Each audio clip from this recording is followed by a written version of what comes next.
Before we dive into tonight's story, if you're enjoying the content and want to help the channel grow, please consider using your hype points on this video. It helps us more than you could possibly know, and allows us to keep bringing you these deep dives into the mysteries that keep us all awake at night.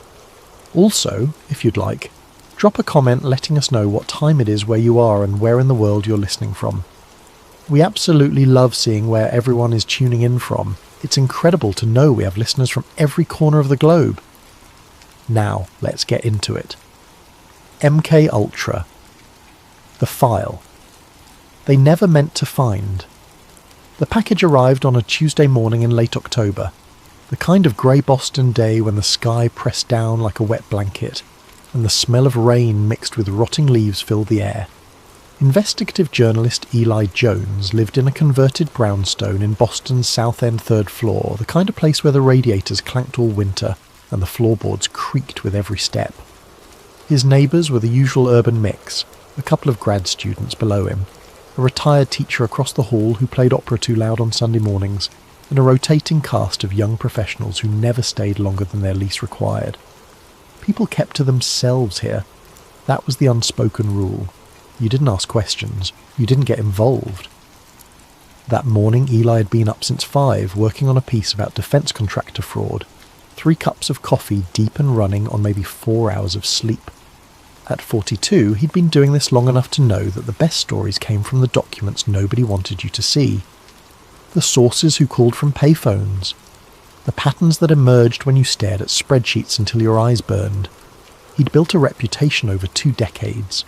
The guy who didn't let go, the journalist who'd spent 6 months tracking down a single witness for a story about police corruption, who'd gone through 10,000 pages of court documents to expose a judge taking bribes, who'd lost a marriage and 2 jobs because he couldn't walk away from a lead, even when every rational part of his brain told him to. His ex-wife Jennifer used to say he had a compulsion. You don't investigate stories, Eli. You disappear into them. She'd left 5 years ago. He couldn't blame her. The knock came at 7:15, but when he opened the door, no one was there. Just a package on the doormat, wrapped in brown paper that felt old and soft like it had been handled many times before being delivered to him. No stamps, no postage mark, no return address. Just his name written in careful block letters across the wrapping, the ink slightly faded as if it had been sitting somewhere for a while before making its way to his door. Inside his apartment, with the morning light struggling through grimy windows, he unwrapped it slowly. Years of journalistic instinct made him careful with potential evidence. He photographed the package from multiple angles before opening it. Inside he found 2 items. The first was a storage unit key, brass and worn smooth with age, with a number stamped into the metal, 39. The kind of key that had been copied and used countless times, the grooves worn just slightly out of spec. The second was an index card, yellowed with age, the edges soft and curled like old book pages. Typewritten across its face were 2 lines in a font that screamed mid-20th century. That distinctive, slightly uneven pressure of manual typewriter keys. Storage Unit 39, Cambridge. You don't know the truth yet. And below that, a signature in fading blue ink that made his stomach drop. Sidney Gottlieb. Eli stood in his kitchen for a full 5 minutes, holding the card up to the light, turning it over in his hands, looking for any sign that this was a prank or a setup, or some elaborate piece of performance art. Sidney Gottlieb was real. More than real. He was infamous among the small community of journalists and historians who studied the darker corners of Cold War intelligence operations. The chemist with a club foot who'd run the CIA's MK Ultra program. The man who'd authorized experiments that destroyed lives, shattered minds, left a trail of suicide and madness in the name of national security. The man who died in early 2002 in some small house in Virginia, having spent his final years tending goats and denying nothing because, as he'd said in one of his rare interviews, he'd done what he believed was necessary at the time. 20 years dead. So how did someone sign his name on this card? Eli made another pot of coffee. He called in sick to the magazine he was freelancing for. He spent 2 hours searching online for any recent mention of Sidney Gottlieb, any conspiracy theories about faked deaths or secret programs, anything that might explain what he was holding. Nothing. At noon, he grabbed his coat and headed for Cambridge. The storage facility sat off Massachusetts Avenue, tucked between a Korean restaurant that advertised authentic home-style cooking and an auto body shop where 3 men in coveralls stood around smoking cigarettes and ignoring a car with its hood up. The storage place was called Secure Space, which seemed almost comically bland. A 3-story concrete building painted industrial beige with a logo that looked like it hadn't been updated since the 90s. The front office smelled like burnt coffee and old carpet. A woman in her 50s sat behind a desk reading a thriller novel with a lurid cover, a portable heater running at her feet despite the office being uncomfortably warm. Eli showed her the key. She barely looked up from her book. Unit 39 is in the back corner, 2nd floor, elevator's broken, so you'll have to take the stairs. How long has this unit been rented? Now she looked at him, her expression shifting from bored to mildly suspicious. Why? Just curious. I inherited some things from a relative. She turned to her computer, clicked around for a moment. Since 1998. Paid through the end of next year. Automatic bank transfer every December. 24 years. Someone had been paying for this storage unit for nearly a quarter century. The name on the account? Eli asked. Can't give out that information. Privacy policy. He nodded, thanked her, and headed inside. The air inside the facility was stale and cold, with that particular smell of concrete and metal, and things left undisturbed for too long. The fluorescent lights hummed overhead, half of them flickering in a way that made the hallways feel unstable, like the building itself was uncertain about remaining solid. Eli's footsteps echoed on the concrete stairs as he climbed to the 2nd level. The stairwell was painted institutional green, the walls marked with scuffs and scratches from decades of people moving furniture and boxes, living their lives in transitions and storage. The hallway on the 2nd floor stretched ahead, dimly lit by those same flickering fluorescents. Unit numbers were stencilled on rolling metal doors, 28, 30, 32, continuing down into the deeper part of the building where the natural light from the front windows couldn't reach. Unit 39 was at the very end, tucked into a corner where the hallway dead-ended. The padlock was heavy-duty, the kind made to resist bolt cutters, but the brass keys slid in smoothly and turned without resistance. The door rolled up with a metallic screech that made him wince. Inside was darkness. He felt along the wall until he found a pull chain for an overhead bulb. The light came on weak and yellow, barely illuminating the space. 10 by 10 feet. Cardboard boxes stacked floor to ceiling along 3 walls. File folders, binders, old reel-to-reel tape cases in faded cardboard boxes, a dented filing cabinet in the corner, its drawers slightly ajar as if someone had left in a hurry and hadn't bothered to close them completely. The smell was overwhelming. Old paper, dust, the faint chemical scent of decaying film and magnetic tape. And in the centre of it all, sitting on top of a cardboard box like it had been placed there deliberately, staged for him to find, was a manila folder with a single label typed on a piece of paper that had been taped to the front. Sub-Project 708. Eli's hands were shaking as he picked it up. The folder was thick, maybe 2 inches of documents, the edges of the papers inside stained and brittle with age. He opened it, and the world he thought he understood began to unravel. The program they admitted to. To understand what Eli found that day, sitting on the concrete floor of a storage unit while afternoon shadows lengthened and the temperature dropped, you first have to understand what the government already confessed to. Not willingly, never willingly. MK-Ultra was born in April of 1953, during the height of Cold War paranoia, when every Soviet advance seemed like an existential threat, and every intelligence gap felt like a potential catastrophe waiting to happen. CIA Director Alan Dulles authorized the program, but it was Sidney Gottlieb who ran it, a chemist with a brilliant mind, a pronounced limp from childhood polio, and a belief that the human mind could be broken down and rebuilt like any other machine. The program's stated purpose was simple: develop mind control techniques that could counter Soviet brainwashing methods. American soldiers had come back from Korean prison camps saying things they shouldn't say, confessing to war crimes that hadn't happened, parroting communist propaganda like they'd been programmed. The agency was terrified that the Soviets had discovered some technique, some method of breaking human will and rebuilding it, and that America was falling behind in yet another arms race, this one taking place inside the human skull. But fear doesn't excuse what happened next. Under Gottlieb's direction, the CIA conducted experiments on thousands of unwitting subjects. They dosed them with LSD without consent, sometimes for days or weeks at a time. They subjected them to electroshock therapy calibrated to erase memories. They locked them in sensory deprivation tanks until their sense of self began to dissolve. They deprived them of sleep until hallucinations became indistinguishable from reality. They used psychological torture disguised as research, breaking minds in the name of protecting democracy. They funded experiments at universities, hospitals and prisons, using sub-projects that numbered in the hundreds, each one exploring a different aspect of human consciousness and control. Each one documented with clinical precision, at least initially, before someone decided that maybe keeping detailed records of illegal human experimentation wasn't such a good idea. Some of these experiments took place at Stanford Research Institute, where volunteers thought they were participating in psychological studies, and instead had their perception of reality systematically dismantled.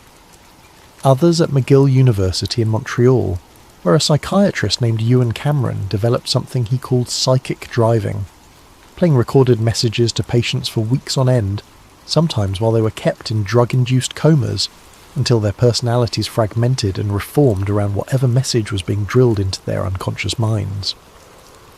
The Addiction Research Center in Lexington, Kentucky, dosed prisoners with LSD for 77 consecutive days.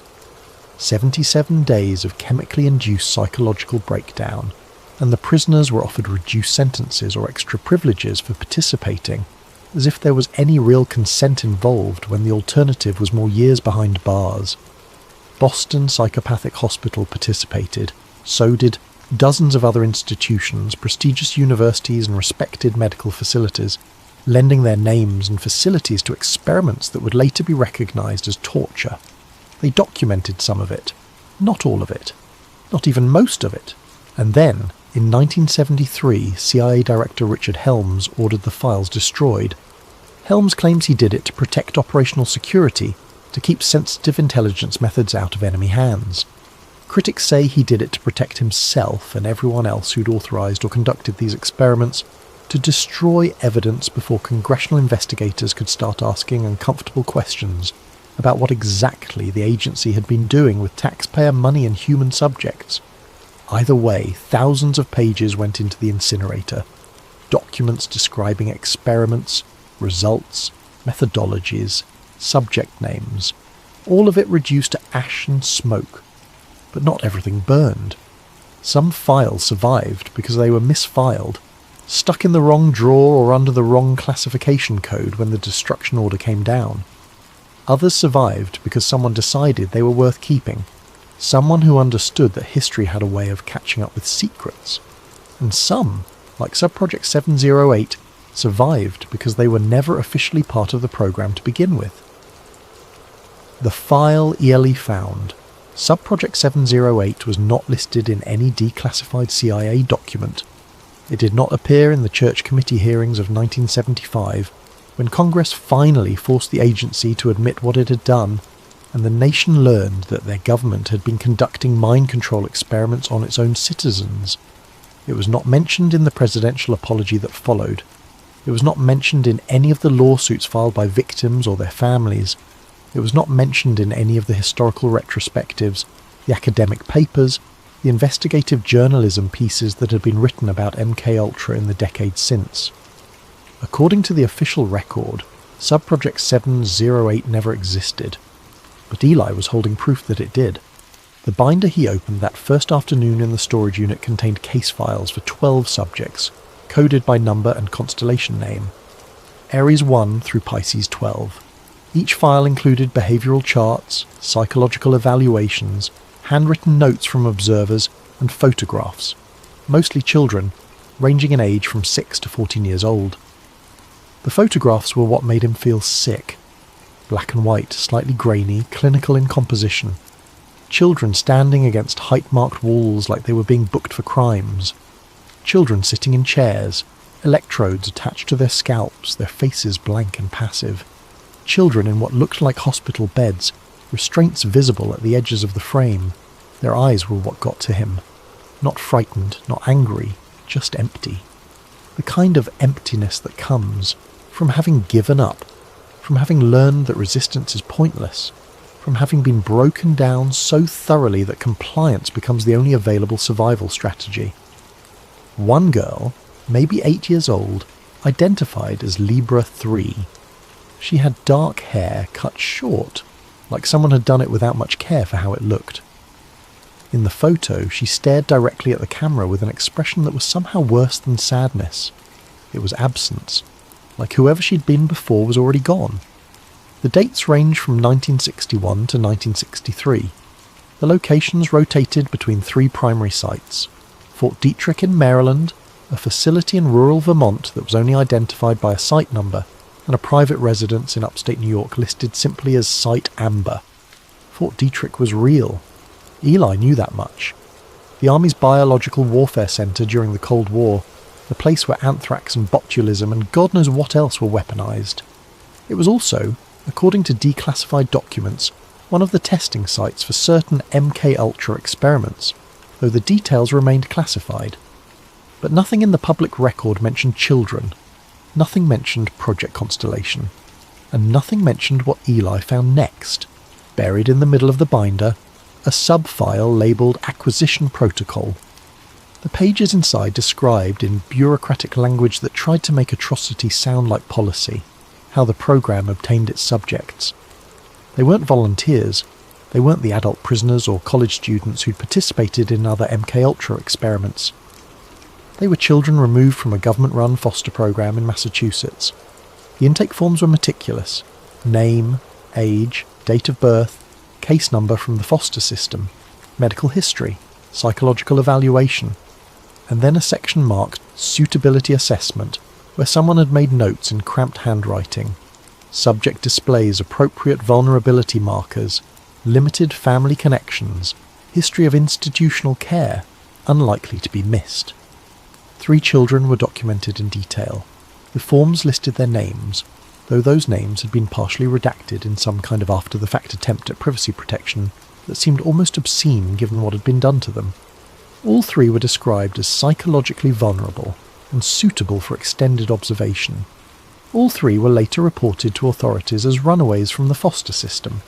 No investigations were conducted, no follow-up reports were filed. The caseworkers noted that runaways from foster care were common, that the children had been troubled and difficult to place, that their disappearance, while unfortunate, was not entirely unexpected. The case numbers in the foster system matched perfectly with 3 of the Constellation subject files: Aries 7, Libra 3, Capricorn 9. Someone had taken these children from a system that was supposed to protect them. Someone had erased their existence from official records. And someone had subjected them to experiments that the rest of MKUltra's victims, horrific as their experiences were, had never endured. Because the other MKUltra subjects eventually went home, eventually were released.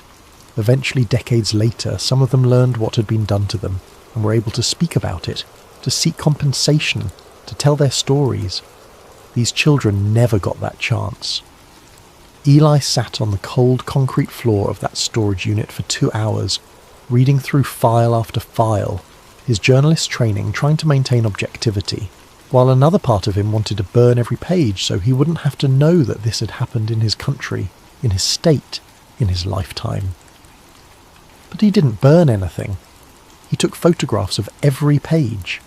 He loaded boxes into his car, making 3 trips up and down those concrete stairs while the afternoon faded into evening and the security lights in the parking lot flickered on. And then, in the last box he opened, he found the tapes. The recordings. The tapes were stored carefully, each reel to reel in its own cardboard case. stacked in a box with padding to protect them from damage. Someone had cared for these recordings, had wanted them to survive. The cases were labelled in that same careful typewriter font. Session L13, Adaptive Response Test, Constellation Initiation, Phase 3, Observation Only. There were 23 tapes in total. Eli hadn't owned a reel-to-reel player since college, back when he'd been a film studies major before switching to journalism, back when he'd spent late nights in editing bays, transferring old films and learning to love the texture of analogue media. But he knew someone who did. Marcus Webb ran a small audio restoration business out of his basement in Somerville, one of those side hustles that had somehow become a full-time career. He specialised in digitising old recordings for historical societies, documentary filmmakers, and amateur genealogists who wanted to preserve their grandparents' voices before the tapes degraded beyond recovery. Eli had done Marcus a favour 2 years back. A story about a crooked landlord who was trying to evict Marcus and 20 other tenants to convert their building into luxury condos.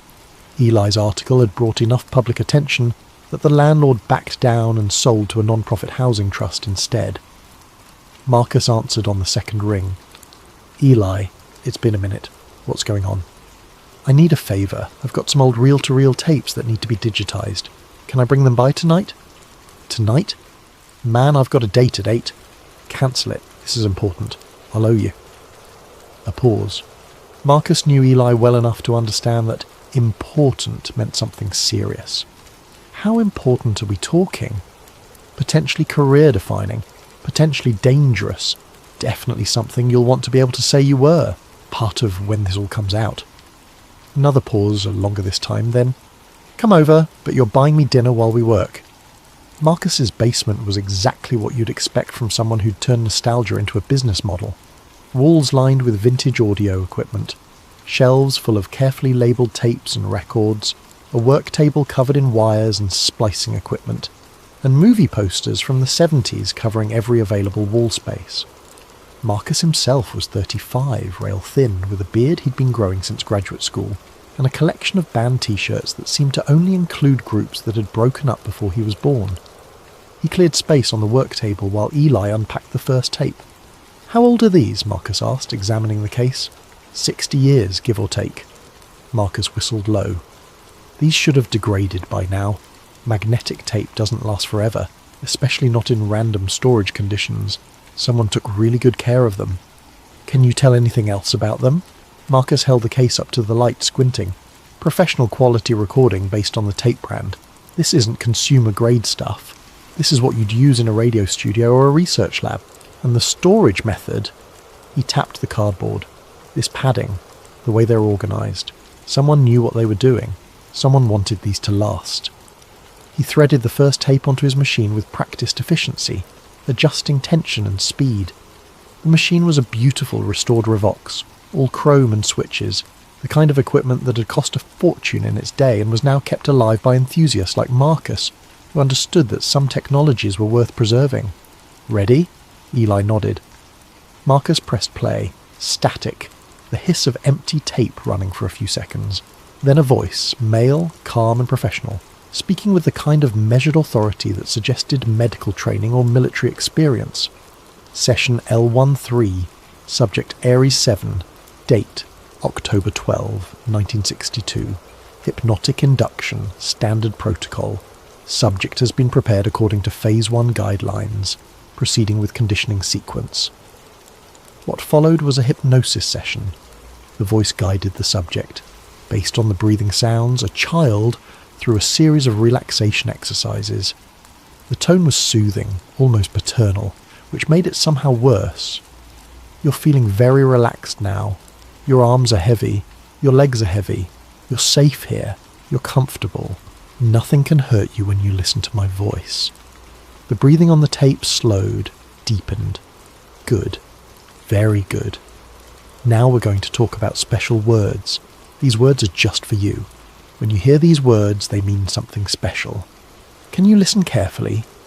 A small voice, barely audible. "Yes. Good. The first word is constellation." When you hear the word constellation, you'll feel calm and safe, just like you feel right now. Say it with me. Constellation. Perfect. The second word is anchor. When you hear the word anchor, you'll stop what you're doing and wait for instructions. Say it. Anchor. Excellent. Now we're going to practice. I'm going to count backwards from 5, and when I reach 1, you'll wake up.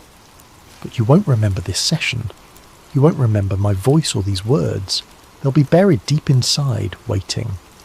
When you hear them again, you'll know what to do without knowing why. Do you understand? I understand. 5, 4, 3, 2, 1. A pause. Then the child's voice again, confused. Where am I? You're in the testing room. We were just talking about your drawings. Do you remember? Yes. The drawings. Good. Why don't you go rest now? We'll continue tomorrow. The tape ended. Eli and Marcus sat in silence for a long moment. What the fuck was that? Marcus finally said. Evidence of something that was never supposed to see the light of day. That was a kid. That voice was a kid. I know. Someone did that to a kid. Someone trained them like a dog, like a machine. I know. Marcus stood up, paced to the other side of the basement and back. We need to call someone, FBI, Justice Department, someone. Not yet. I need to hear the rest first. I need to understand what we're dealing with before we go public. The second tape was worse. This one was labelled Adaptive Response Test, dated February 1963. The recording quality was poorer, as if it had been made in a different location, or with different equipment. There was background noise, footsteps, a door closing, the hum of machinery. The same male voice from before. Subject 7, please state your designation. A young girl's voice, flat and emotionless. Aries 7. What is your number? 7. What is your constellation? Aries. Very good. We're going to do some exercises now. When you hear the tone, I want you to stand up and face the wall. Let's practice. A high-pitched tone, maybe 2 seconds long, shuffling sounds, footsteps. Good. Sit back down. More shuffling. Now we're going to try something new. When you hear 2 short tones, you'll count backwards from 20. Begin when you hear the signal. 2 short tones. The girl's voice still flat. 20, 19, 18, 17, 16, 15, 14, 13, 12, 11, 10, 9, 8, 7, 6, 5, 4, 3, 2, 1. Excellent. How do you feel? I feel nothing. A pause. Then a different voice, also male but older, speaking to someone off microphone. Response time is improving. Memory suppression is holding. She's ready. Phase 2 begins next week. We'll move her to Site Amber and start the memory integration trials. The first voice again. Subject 7, you may rest now. Remember, when you leave this room, you won't recall anything we discussed. You'll remember only that you had a nice conversation with the counsellor. I understand. The tape clicked off. Marcus had his head in his hands. Memory integration trials. What does that even mean? I don't know, but I think we're going to find out. They listened to 5 more tapes that night. Each one was worse than the last. Children being conditioned to respond to specific words, tones, even visual cues.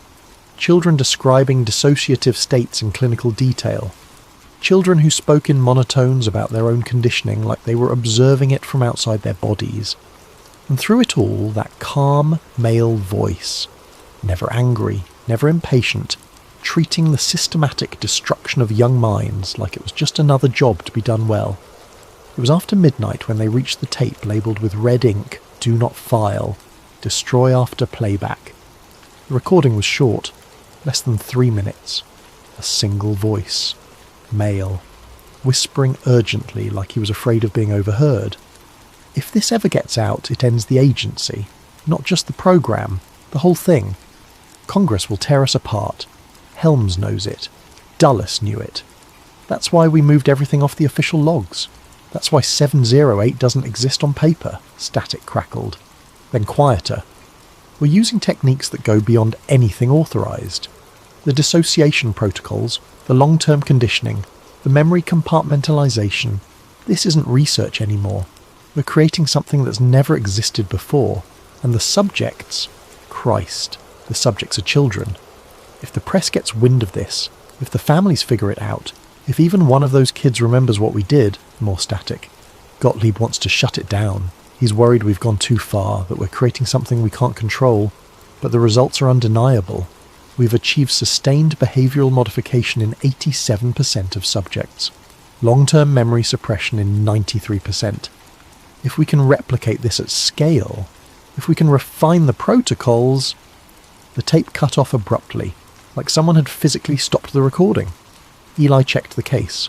Someone had written a date in pencil on the spine. August 1963. That date was significant.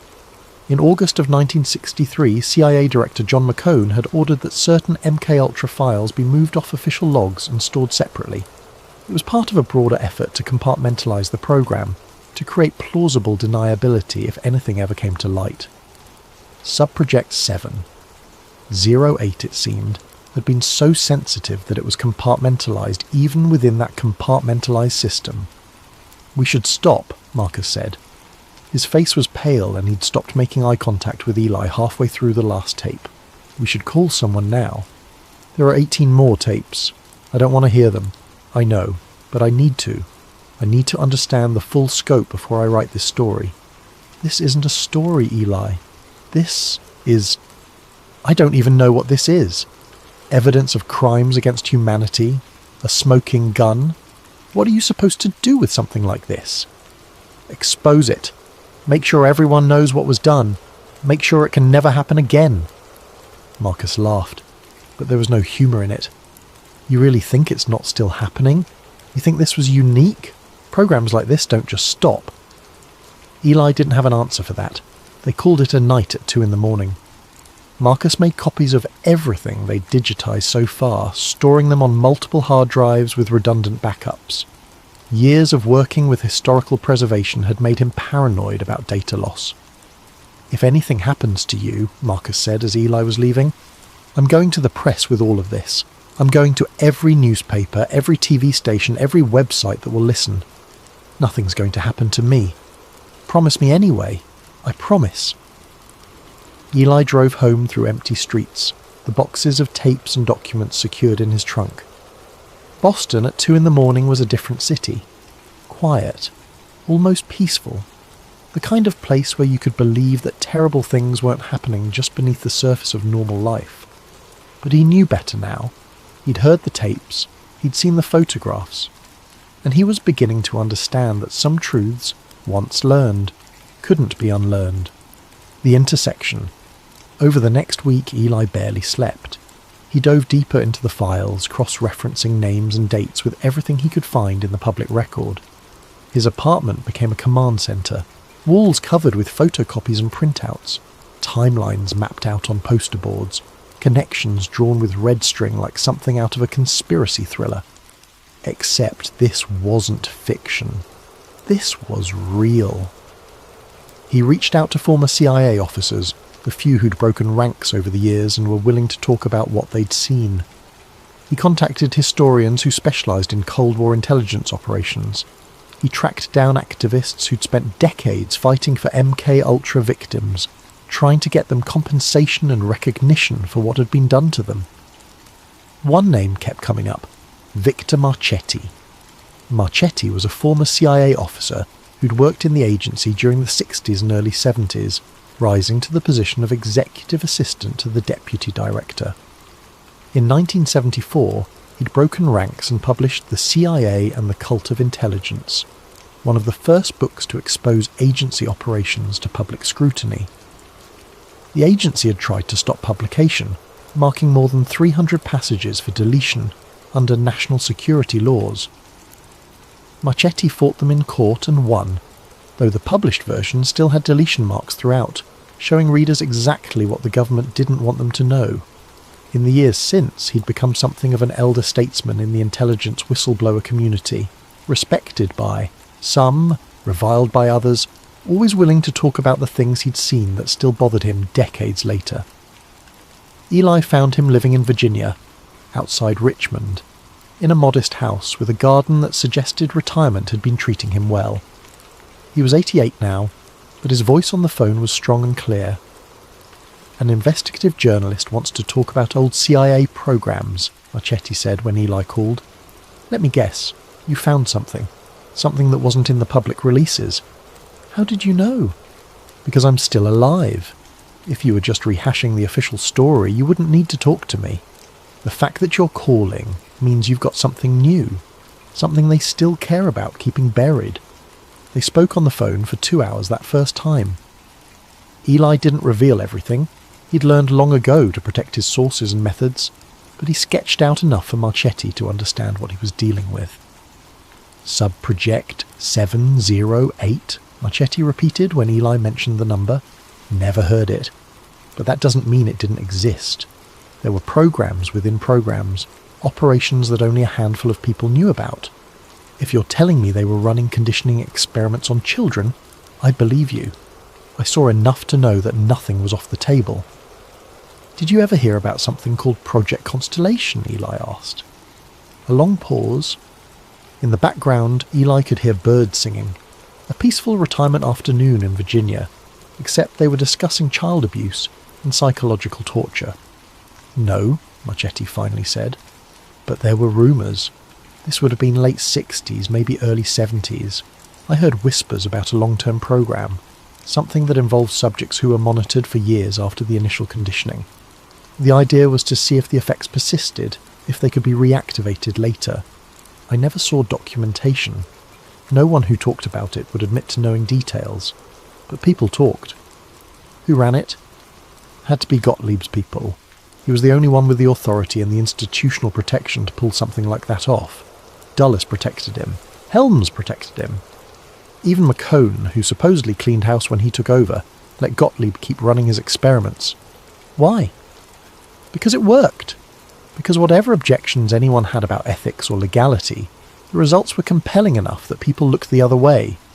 That's how these things always go. The ends justify the means until suddenly they don't, and by then it's too late." After the call ended, Eli sat in his apartment and stared at the files spread across his floor.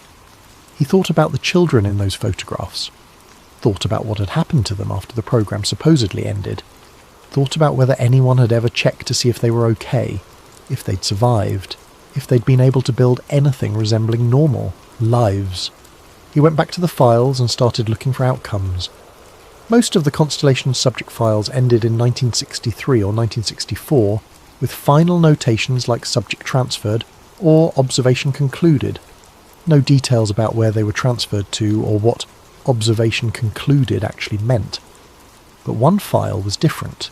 Ares 7. The file for Ares 7 continued beyond 1964.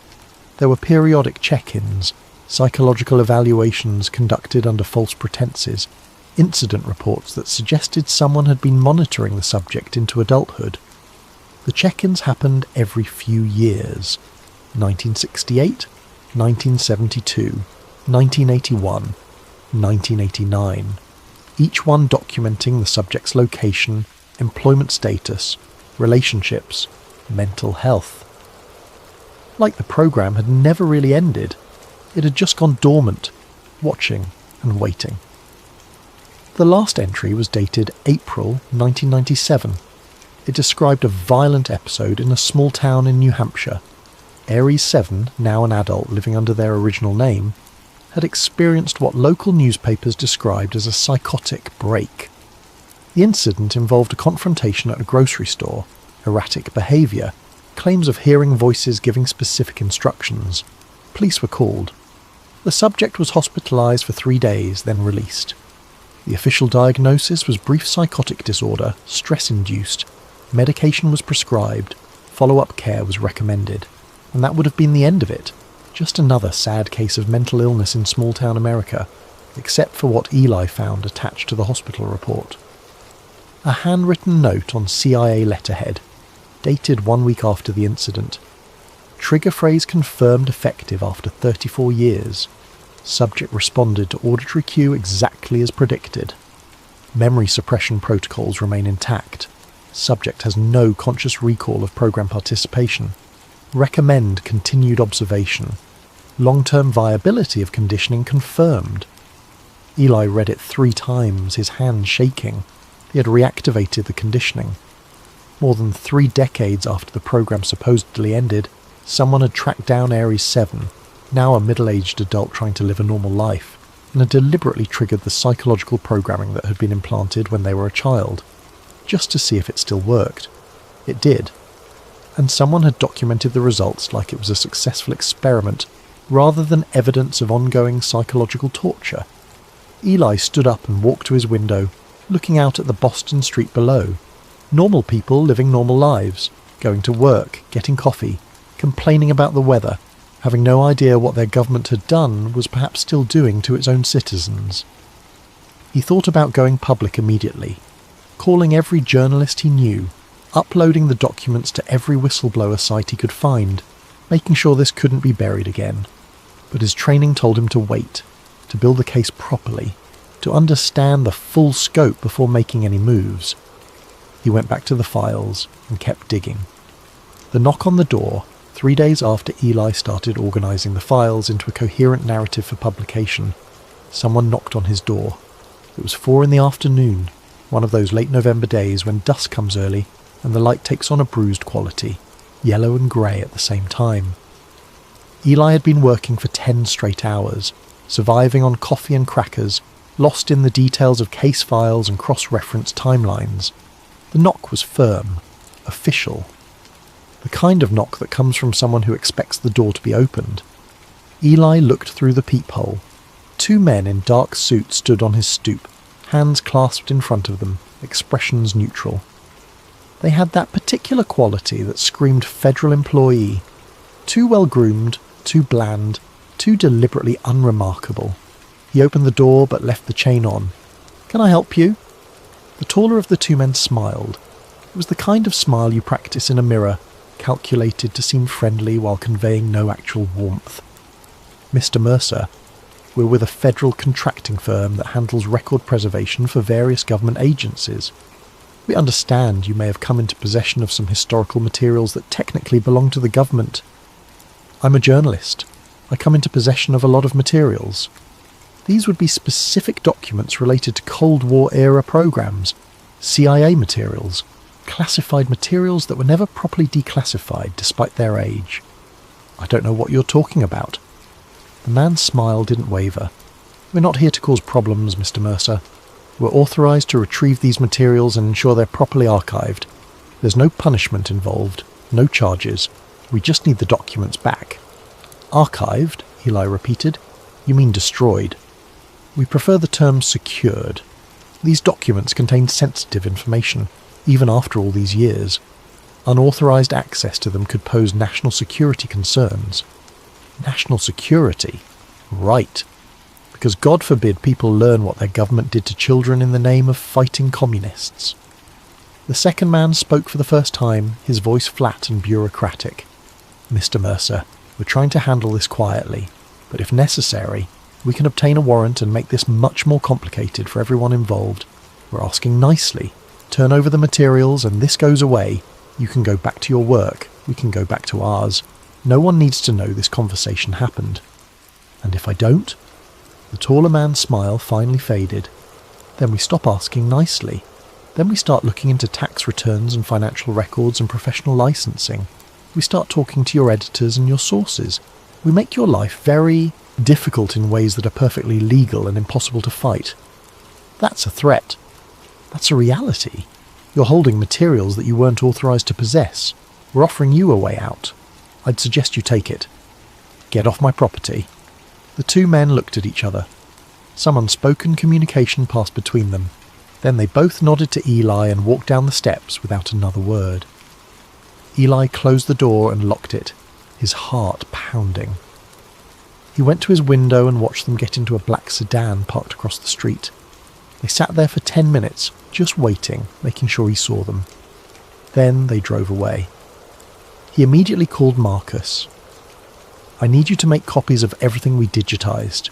Tonight, multiple copies, different locations." "What happened?" "They came to my apartment. Federal contractors, they said. Wanted the materials back." "Shit! Eli, maybe you should..." "I'm not giving them back." but I need the document secured. Can you do it? A pause. Then, yeah, bring everything over. I'll make copies, and we'll figure out a distribution plan. Eli started gathering the files, his hands working on autopilot while his brain tried to process what was happening.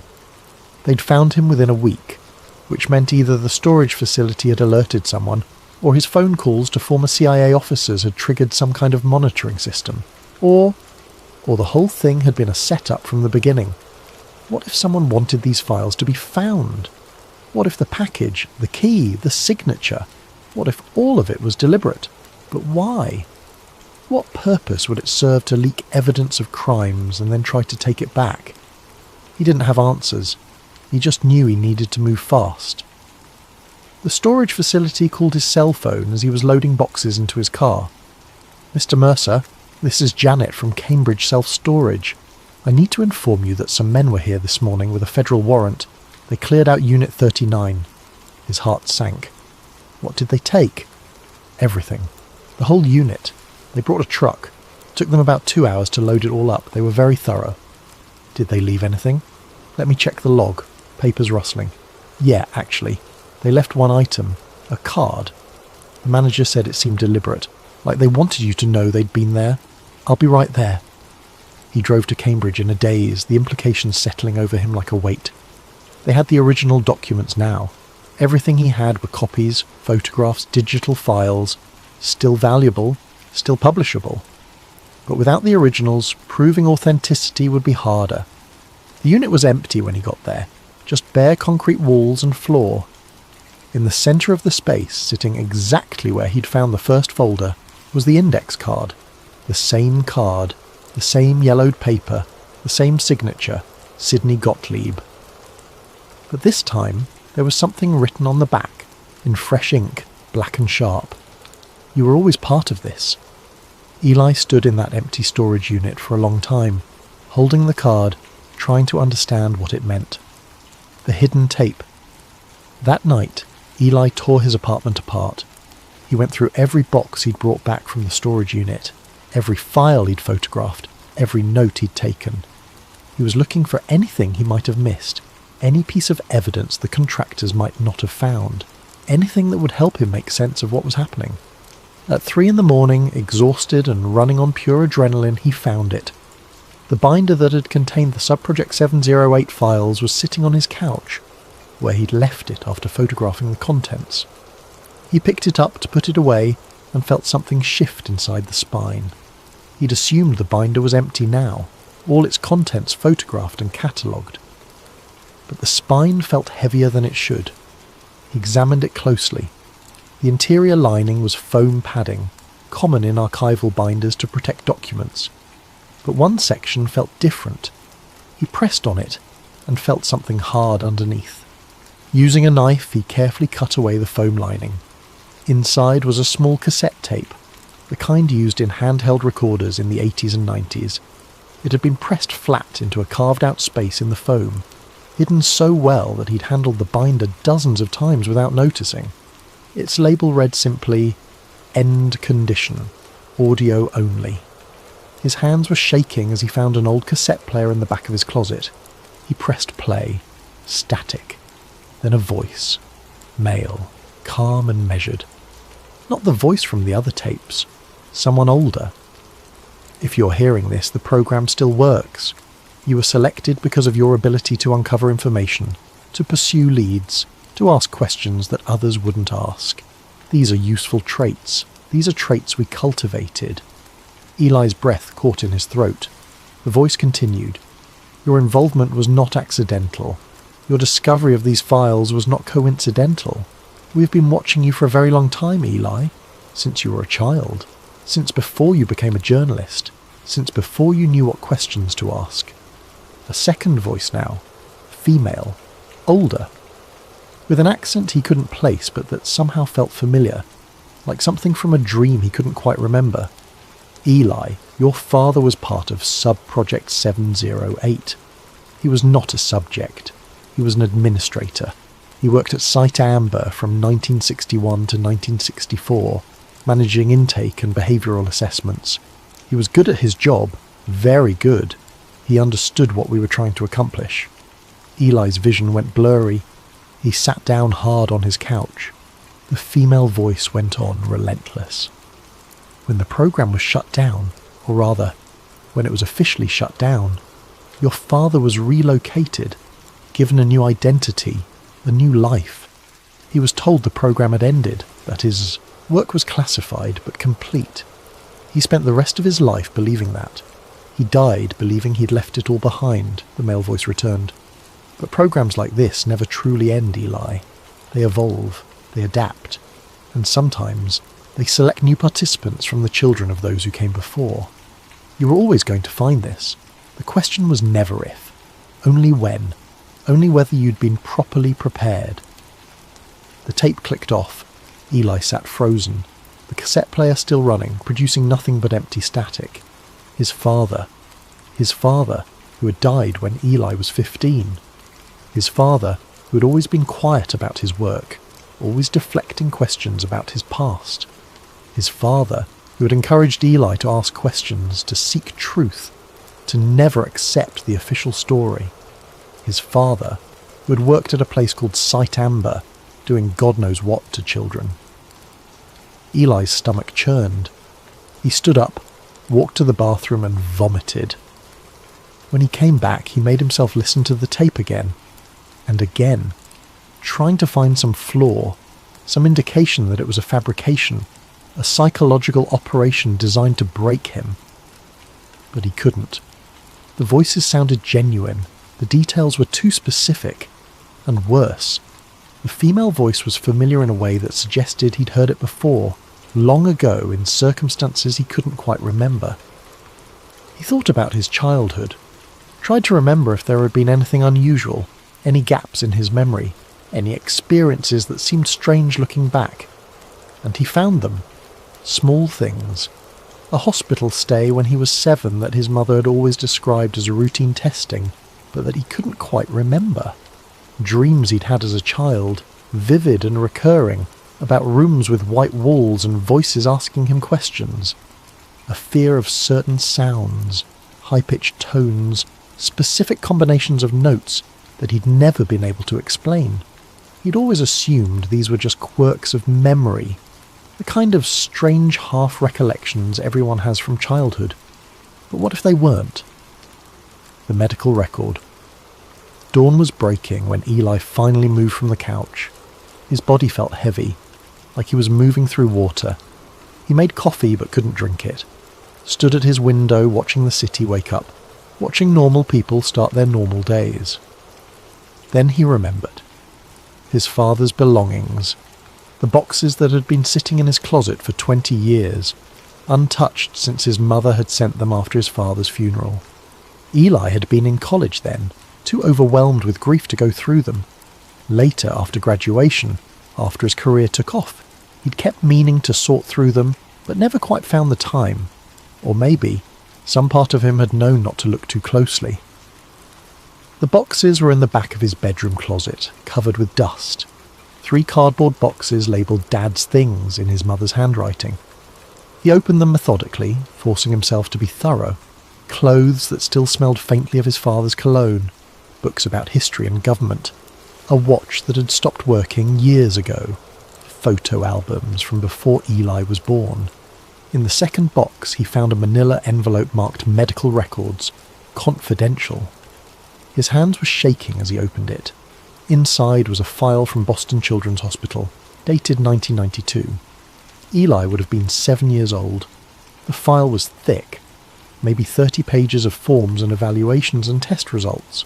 The cover sheet described it as a comprehensive psychological and developmental assessment, requested by Eli's primary care physician, due to concerns about attention and behavioural regulation.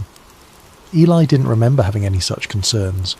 He'd been a normal kid, maybe a little shy, but normal. He read through the forms, standard questions about behaviour, sleep patterns, social interaction. Then more specialised tests, memory assessments, response to stimuli, questions about imagination and suggestibility.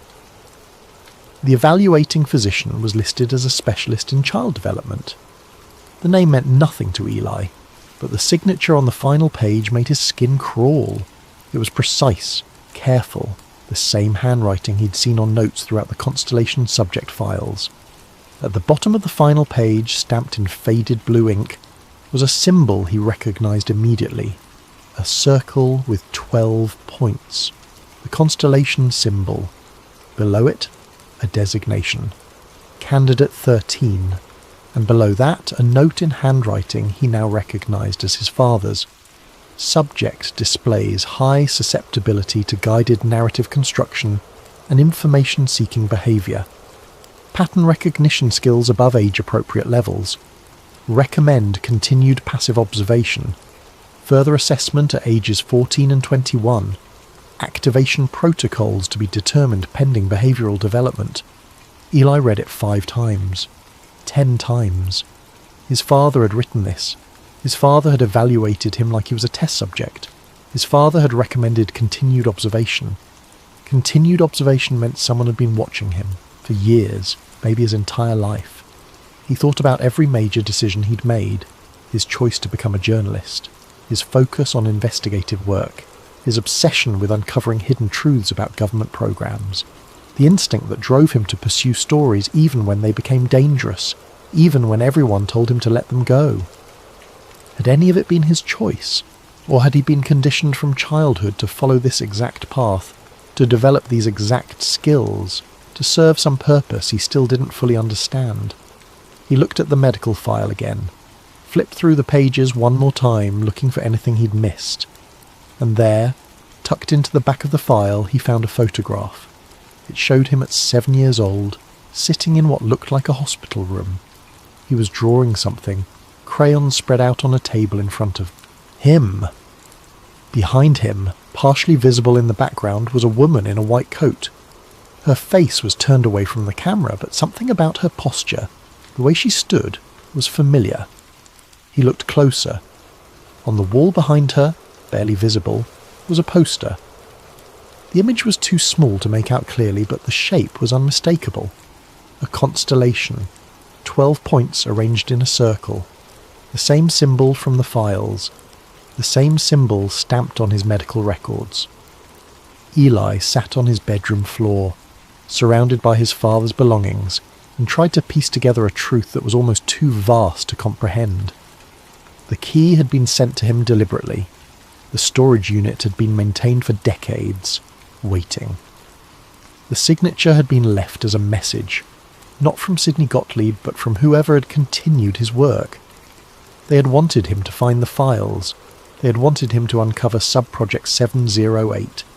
They had wanted him to learn about the children, the conditioning, the long-term monitoring, because he was one of them, not a subject exactly.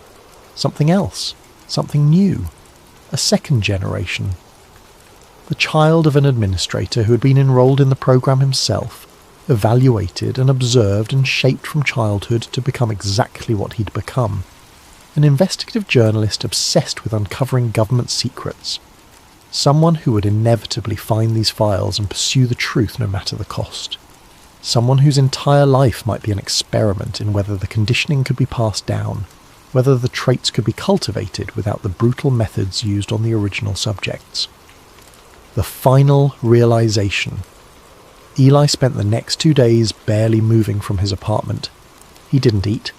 He slept in fitful bursts, waking up every few hours with the feeling that someone was watching him. He reviewed everything again.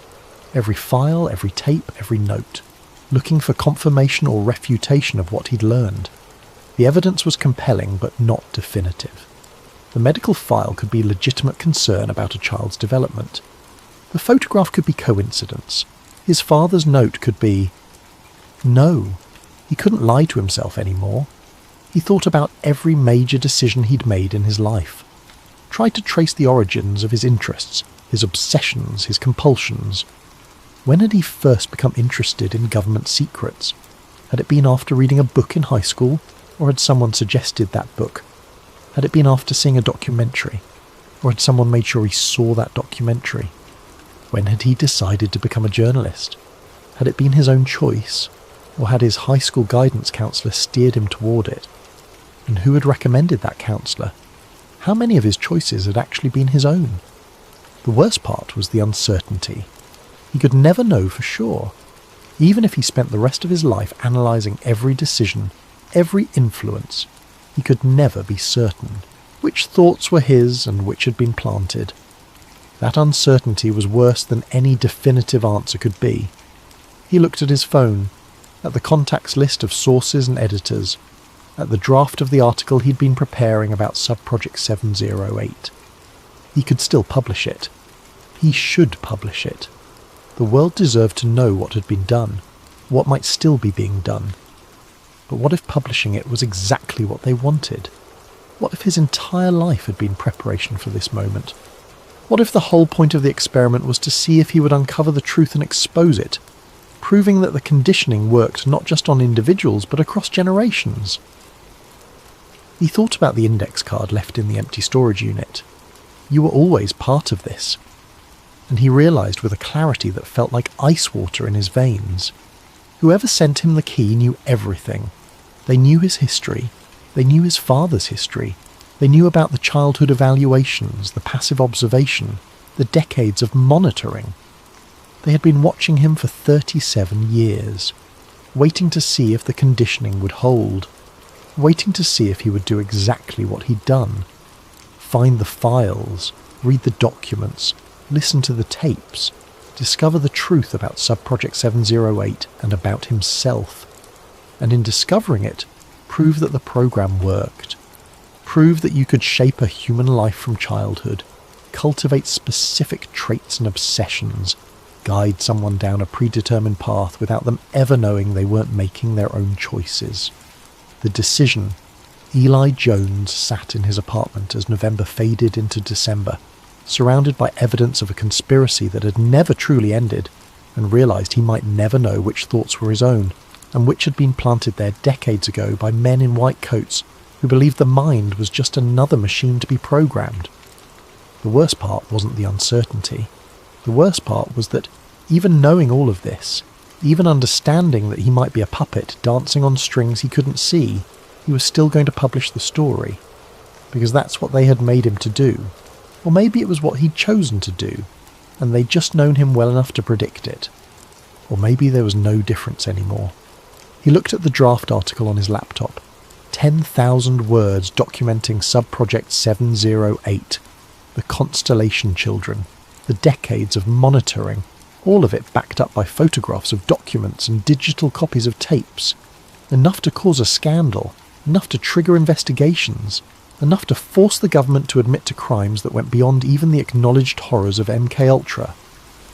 He thought about the men who had come to his door, the warning they'd given, the threat to make his life difficult.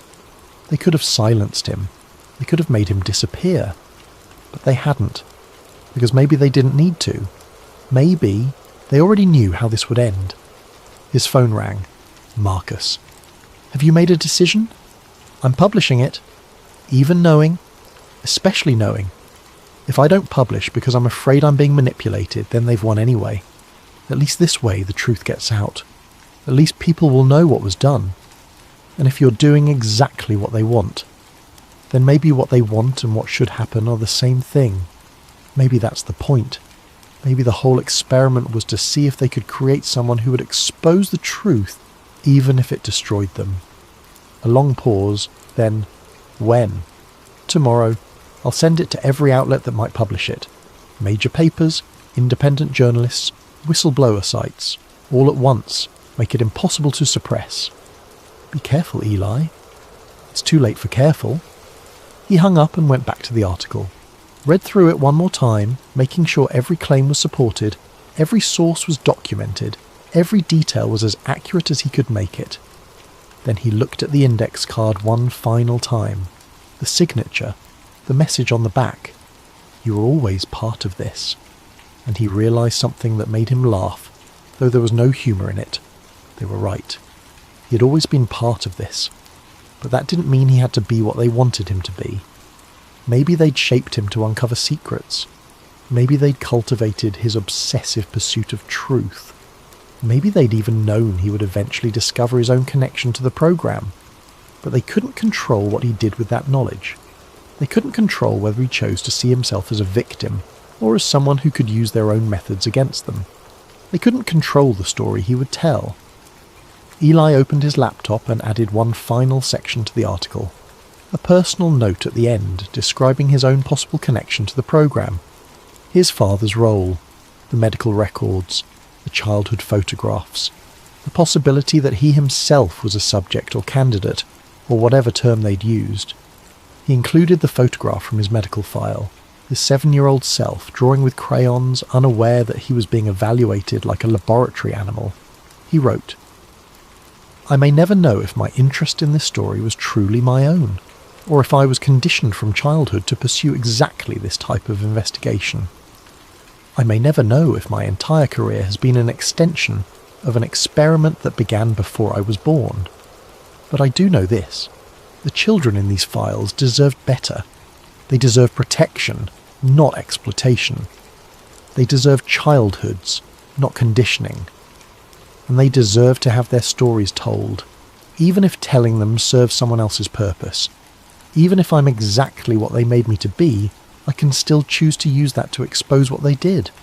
That choice, at least, is mine." He saved the document, queued up the emails to a dozen different outlets, attached all the supporting documentation. His finger hovered over the send button. In some office he would never find, someone was probably watching, waiting to see what happened next. The program, after all, was still running. It had never stopped, and Eli Jones was just the latest subject to prove it worked. But he was also the one who was going to make sure the world knew. He pressed send. Epilogue. The story broke 3 days later. The Washington Post published it first, followed within hours by the New York Times, The Guardian, and a dozen other outlets. Within a week, it was the lead story on every major news network. Congressional committees announced investigations. The CIA issued a statement neither confirming nor denying, which everyone understood as confirmation. Eli gave interviews, appeared on television, answered questions from investigators, and every night he went home to his apartment and wondered if this was what they'd wanted all along. The attention, the scandal, the investigations that would ultimately go nowhere because too many people were dead, and too many records were destroyed, and too much time had passed. Maybe the whole point was to create a release valve. Let some truth out in a controlled way. Make people angry enough to feel like something had been exposed, but not angry enough to actually change anything. Or maybe he was overthinking it. Maybe sometimes a whistleblower was just a whistleblower. Not every revelation was part of some deeper game. He wanted to believe that. He tried to believe that. But late at night, when he couldn't sleep, he would think about the card left in the empty storage unit. You were always part of this. And he would wonder if he'd ever truly had a choice at all. Somewhere, in an office he would never find, someone was probably still watching, still taking notes, still documenting the results of an experiment that had been running for 40 years. The program worked. It had always worked. And Eli Jones had just proven it one more time.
A massive thank you to Dogface680 and so many others who suggested this incredible topic.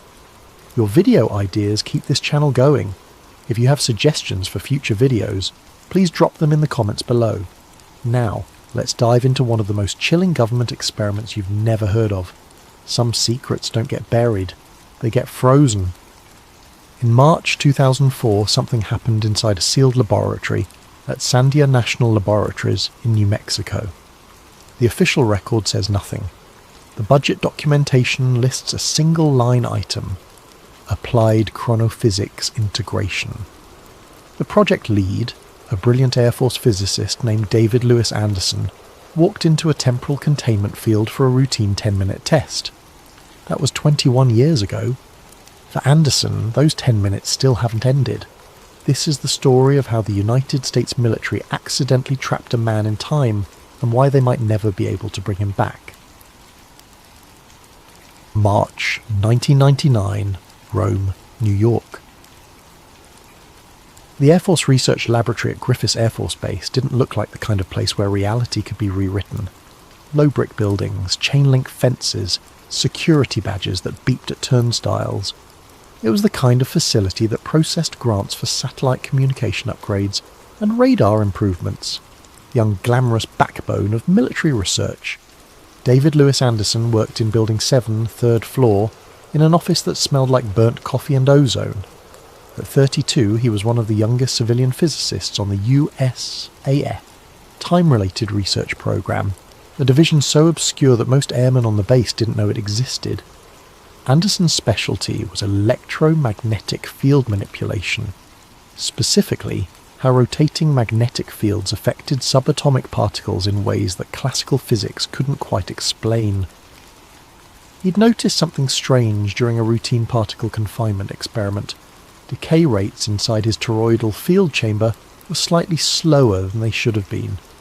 Not by much, a fraction of a microsecond. But it was measurable, repeatable, and according to Einstein's theory of relativity, it meant one thing: time inside the field was moving slower than time outside it. Anderson had stumbled onto this discovery almost by accident.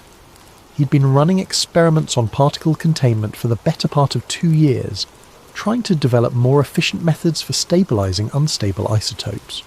The military applications were obvious. If you could slow radioactive decay, you could store nuclear materials more safely, transport them more easily, extend their operational lifespan. But what Anderson found was far more profound.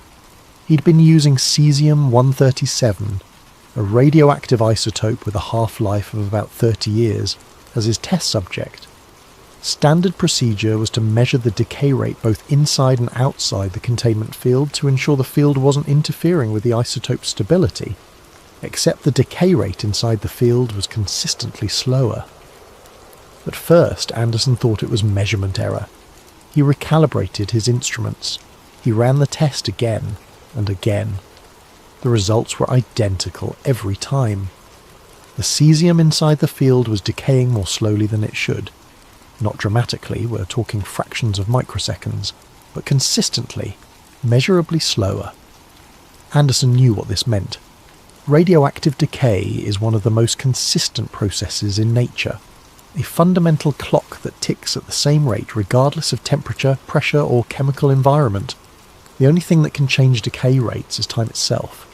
He spent 3 weeks reviewing the data, checking for every possible alternative explanation. He consulted with colleagues, carefully avoiding any mention of his hypothesis. He reviewed every paper ever published on time dilation, from Einstein's original work to the most recent experiments with atomic clocks. Finally, he was certain. He'd created a temporal distortion field. On March 17th, 1999, Anderson filed an internal white paper with the Air Force Office of Scientific Research. The title was dry, academic, deliberately understated: Preliminary Model for Controlled Temporal Fields in Particle Confinement. Inside, the implications were staggering. Anderson theorized that by rotating electromagnetic fields at precise frequencies, it might be possible to create a localized distortion in space-time, a bubble where time moved at a different rate than the surrounding environment. Not time travel exactly, time dilation, a pocket of slow time. The mechanism, he explained, was related to frame-dragging effects predicted by general relativity. When massive objects rotate, they drag space-time along with them. Earth does this. It's called the lens-throwing effect. But the distortion is minuscule, barely measurable even with the most sensitive instruments. But what if you could amplify that effect? What if, instead of rotating mass, you rotated electromagnetic fields at enormous intensities? The math suggested it was possible. The experimental data suggested he'd already done it. The paper was 17 pages long. It included equations, experimental data, and a cautious conclusion. Further research recommended to determine scalability and practical applications. Anderson submitted the paper on a Wednesday afternoon. By Friday morning, his lab was swarming with visitors. They didn't identify themselves by name, just by agency. Defense Advanced Research Projects Agency, National Security Agency, a civilian liaison from the Department of Energy. They asked questions. They reviewed his data.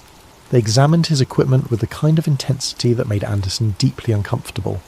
3 months later, Anderson's lab was shut down. The official explanation was budget reallocation. His funding, roughly $2 million annually, was transferred to a classified DARPA project called the Quantum Waveform Defense Initiative. Anderson was told his research would continue under the new program, just in a different capacity.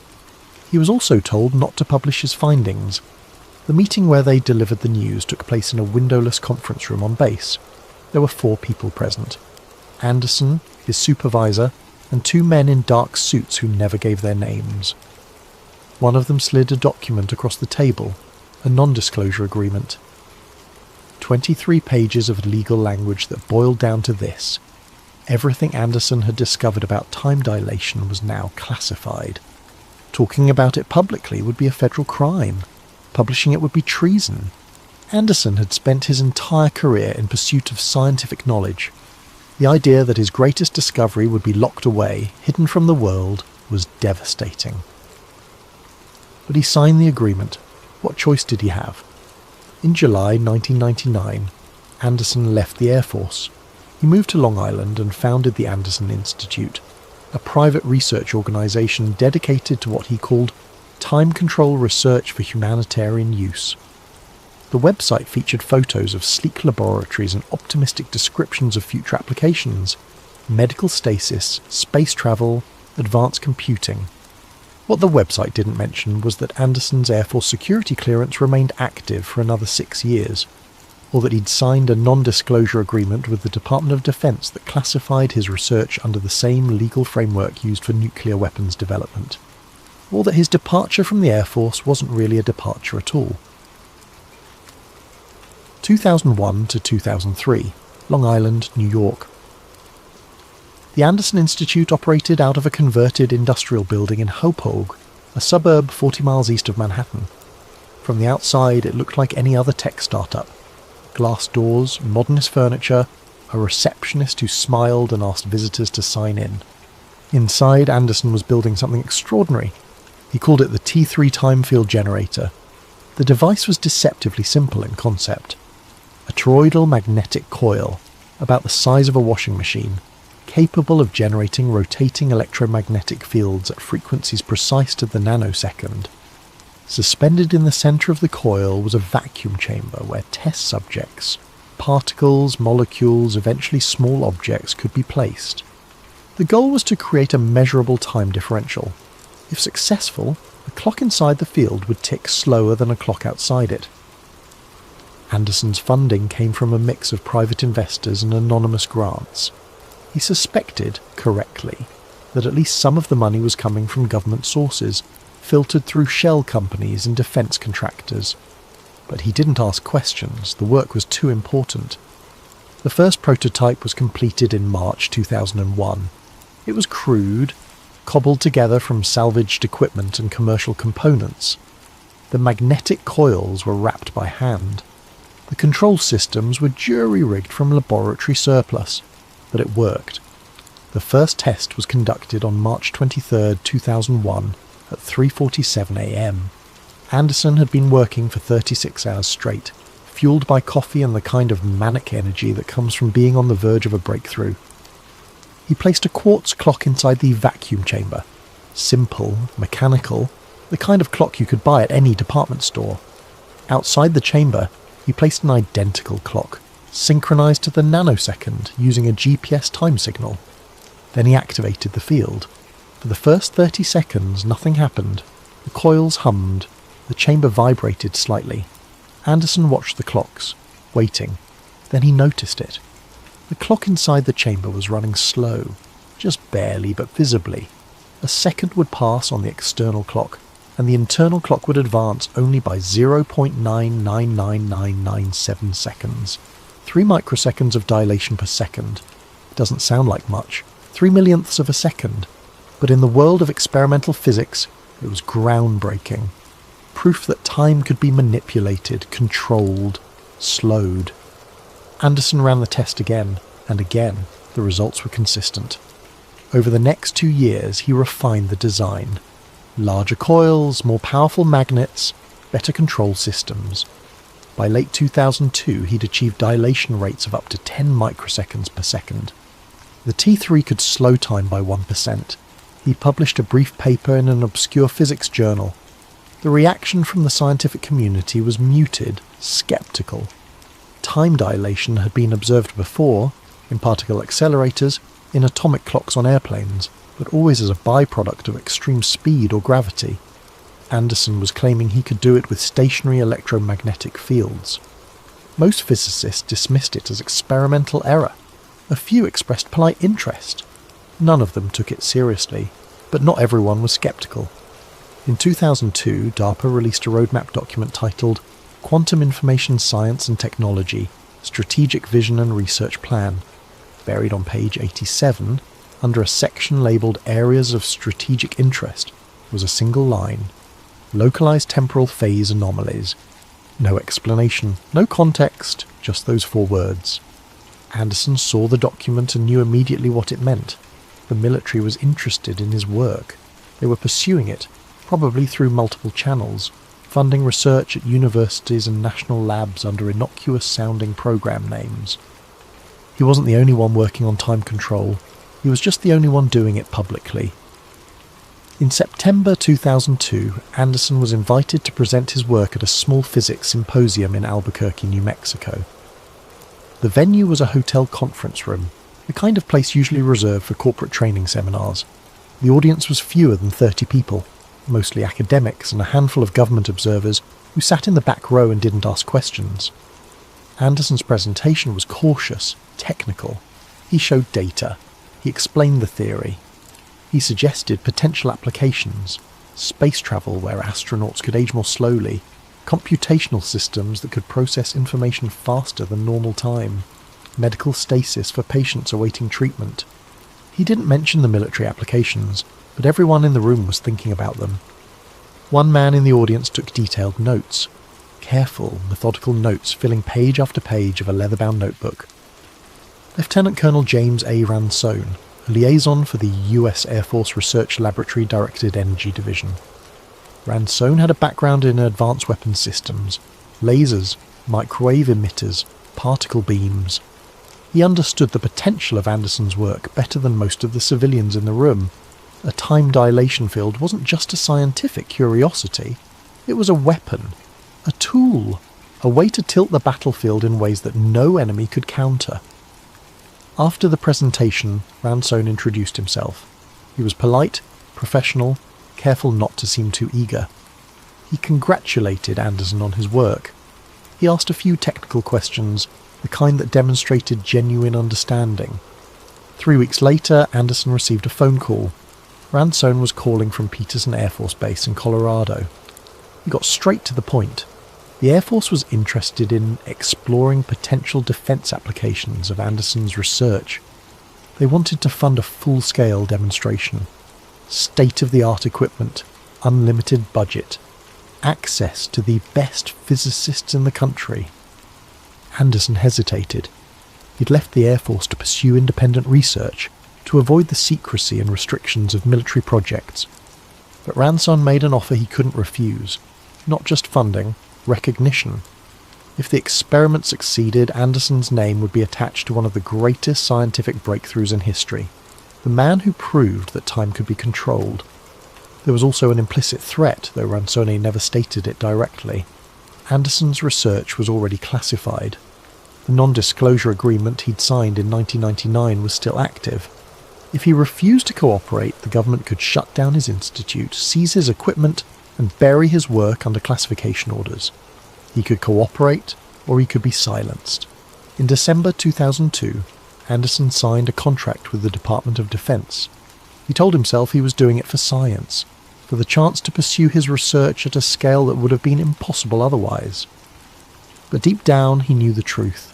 He'd never really left the Air Force. He'd just been working off-site. 2004, Sandia National Laboratories, New Mexico.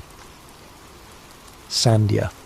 National Laboratories sits on the edge of Albuquerque, a sprawling complex of buildings and bunkers tucked into the desert foothills. It's one of 3 labs in the United States responsible for maintaining the nuclear stockpile, a place where the cutting edge of physics meets the blunt reality of weapons development. Anderson arrived in January 2004. The project had a name now, Kronos. The acronym stood for something bureaucratic and forgettable: Kinetic Resonance Observation and Neutralization Operation System. But everyone involved knew what it really meant. Kronos, the Greek god of time, the titan who devoured his children. The symbolism wasn't lost on Anderson. Time devours everything eventually. But what if you could slow it down? What if you could make a single moment last forever? The goal was simple: build a scalable temporal containment field, something larger than Anderson's original prototype, something that could hold not just particles but objects, eventually maybe even people.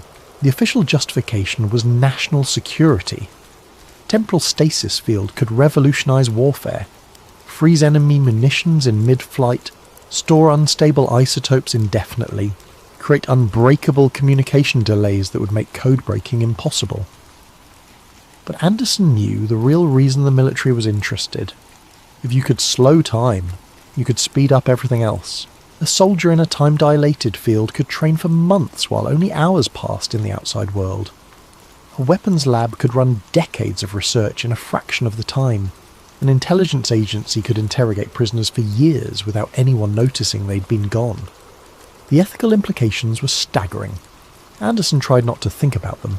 The lab was located in Building 6580, a reinforced concrete structure with no windows and 3 layers of security clearance. The building was technically part of Sandia's Z-Machine complex, the facility that housed the most powerful X-ray generator on Earth.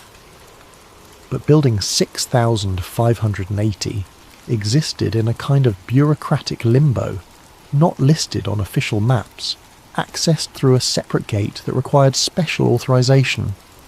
The equipment was the best Anderson had ever worked with. Superconducting magnets capable of generating fields measured in tens of Tesla. Precision atomic clocks accurate to 1 second in 300 million years. Quantum sensors capable of detecting fluctuations in space-time down to the Planck scale. The smallest measurable unit of distance in the universe. The team was small: Anderson, 2 Air Force physicists named Chen and Rodriguez, a handful of engineers, and Lieutenant Colonel Ransone, who observed every test with the quiet intensity of a man who knew this project could change the world. There were also observers, men and women who never gave their names, who sat in a separate control room behind reinforced glass and watched everything through cameras. Anderson assumed they were intelligence analysts, or maybe military strategists trying to figure out how to weaponize his discovery. He tried not to think about them either. The new design was based on Anderson's T3 prototype, but scaled up dramatically. The magnetic coils were arranged in a nested toroidal configuration, creating a containment field that was both more stable and more powerful.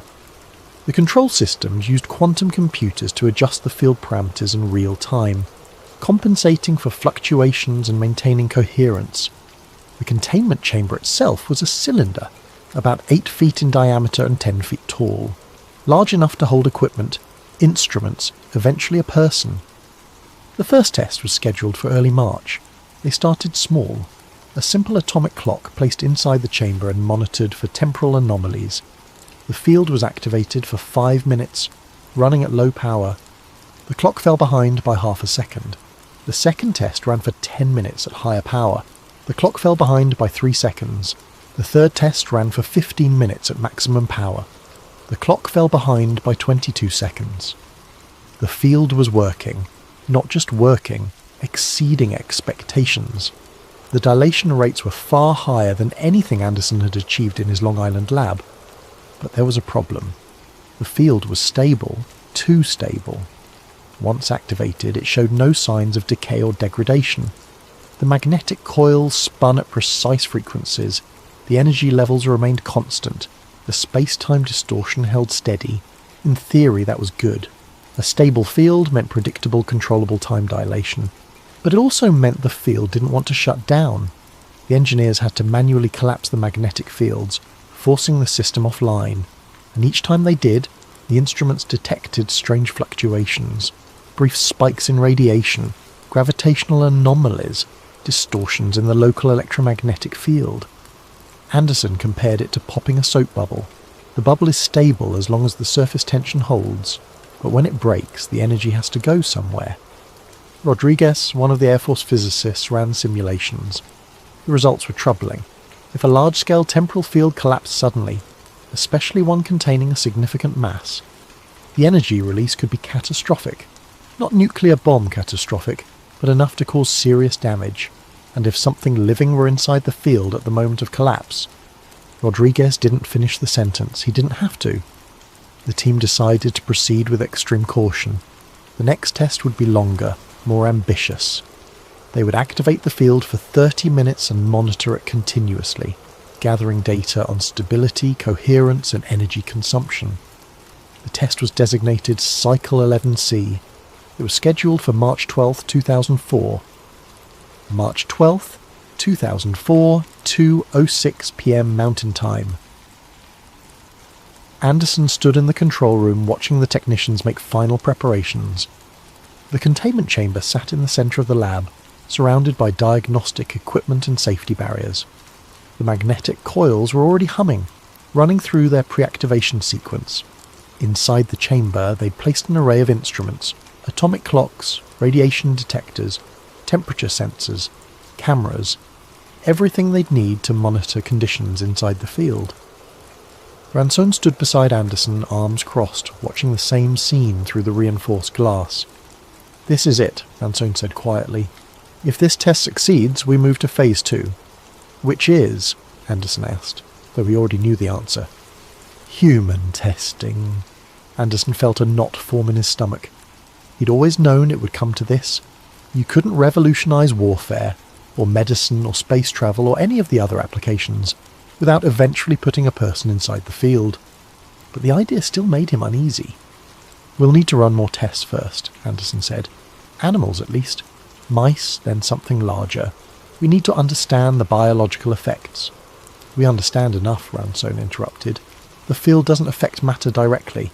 It affects time, and biology operates on the same time as everything else. If the field is safe for a clock, it's safe for a person," Anderson wanted to argue. But the logic was sound, even if the conclusion made him uncomfortable. At 2 p.m, the final checks were complete. Rodriguez gave the signal.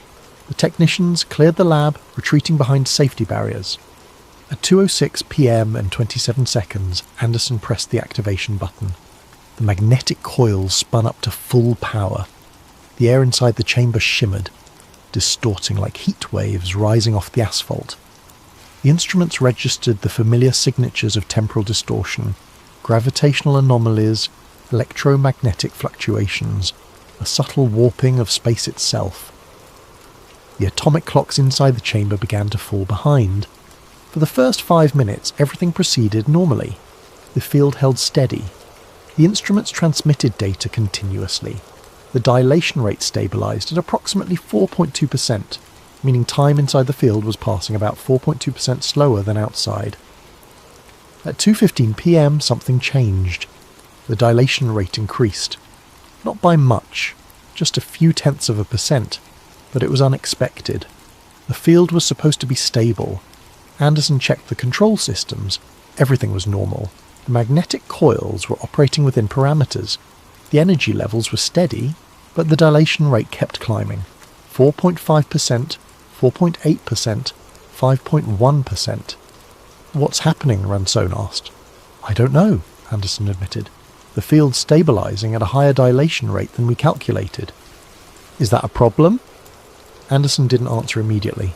He was running calculations in his head, comparing the observed data to the theoretical predictions. It shouldn't be, he said finally. The field's still coherent. It's just stronger than expected. By 2:30 p.m, the dilation rate had stabilized at 6.7%. The atomic clocks inside the chamber were now falling behind by about 4 seconds every minute, which meant that for every hour that passed outside the chamber, only about 56 minutes passed inside. The test was supposed to run for 30 minutes of external time. Inside the chamber, that would be about 28 minutes. But Anderson made a decision. He decided to enter the chamber himself. It wasn't planned. Ransone objected immediately. The engineers protested, but Anderson was adamant. We need to know what it's like inside, he said. I'll go in for 10 minutes. That's less than 9.5 minutes for me. I'll observe, take notes, and come right back out. This is insane, Rodriguez said. We haven't tested this on anything living. I'll be fine, Anderson insisted. The field doesn't cause physical harm. It just slows time. I won't even feel it. Ransone considered for a long moment. Then he nodded. 10 minutes, he said. External time. We shut down the field at 2:47 p.m. exactly, whether you're ready or not. Anderson agreed. He entered the containment chamber at 2:37 p.m. From Anderson's perspective, entering the chamber was unremarkable. The air felt normal, the temperature was comfortable, the lighting was slightly dim, but that was just the design of the chamber. He could hear the hum of the magnetic coils, a deep thrumming sound that resonated in his chest, but it wasn't unpleasant. He checked his watch. 2:37 p.m. The plan was simple. Stay inside for 10 minutes, observe conditions, document everything, then exit and report his findings. Anderson walked around the interior of the chamber examining the instruments. The atomic clocks were running normally. From his perspective, he knew they were falling behind the external clocks, but he couldn't perceive the difference. Time felt normal. He spoke into a digital voice recorder documenting his observations. 2:38 p.m, internal conditions nominal. No discomfort, no unusual sensations. Temperature approximately 68 degrees Fahrenheit. Lighting adequate. Acoustic environment normal apart from the magnetic coil hum. He checked the instruments. Radiation levels normal. Electromagnetic field strength within expected parameters. 2:40 p.m. All systems appear stable. No adverse effects observed. Subjective experience of time appears normal, which is consistent with relativity theory. From my reference frame, time is passing at the normal rate. The dilation is only apparent from an external frame. He continued his observations, checking instruments, taking measurements, speaking into the recorder. 2:43 p.m. Midpoint of observation period. Continuing to feel normal. No dizziness, nausea or disorientation. Cognitive function appears unaffected. He glanced at his watch again. 2:44 p.m. 6 minutes had passed for him. Outside, it would be closer to 6.5 minutes, maybe 7 given the increased dilation rate. He had about 4 more minutes to go. Anderson decided to conduct a simple cognitive test. He recited the first 50 digits of pi from memory, then performed several mental arithmetic calculations. Everything seemed normal. His mind was sharp, his thoughts clear. 2:46 p.m. cognitive function test complete. No deficits detected, preparing to exit. He stopped mid-sentence. Something was wrong. Not with him, with the field. He could feel it now. A subtle change in the air pressure, a slight increase in the magnetic field intensity. The hum of the coils was getting louder, deeper. Anderson looked at the instruments. The electromagnetic field strength was increasing, not dramatically, but measurably. Outside, he knew the technicians would be seeing the same data. They'd be debating whether to shut down the field early. He checked his watch. 2:47 p.m, time to exit. He walked to the chamber door and reached for the handle. It didn't move. Anderson tried again, pulling harder. The door was sealed tight. He spoke into the recorder, trying to keep his voice calm. 2:47 p.m. Door appears to be sealed. Possibly a safety interlock. We'll wait for technicians to open from outside. He waited. 1 minute passed, then 2. His watch read 2:49 p.m. For him, 12 minutes had elapsed since he'd entered the chamber. But outside, if his calculations were correct, it would be close to 2:50 p.m, 13 minutes of external time. They should have opened the door by now. Anderson felt the first flicker of concern. Outside the chamber, panic was setting in. At 2:47 p.m, as planned, the technicians began the shutdown sequence. They reduced power to the magnetic coils, initiating the controlled collapse of the temporal field. But the field didn't collapse. The dilation rate decreased slightly, dropping from 6.7% to about 6.5%. But the field remained stable, coherent, active. "It's not shutting down," Rodriguez said, his voice tight with stress. Ransone leaned over the control console. "Why not?" "I don't know. The magnetic field should be decaying, but they're holding steady. It's like the field has achieved some kind of equilibrium state. It's self-sustaining." Anderson, inside the chamber, was still visible on the video monitors. He was standing by the door, clearly trying to exit. Ransone made a decision. Open the door manually, emergency override. The technicians tried.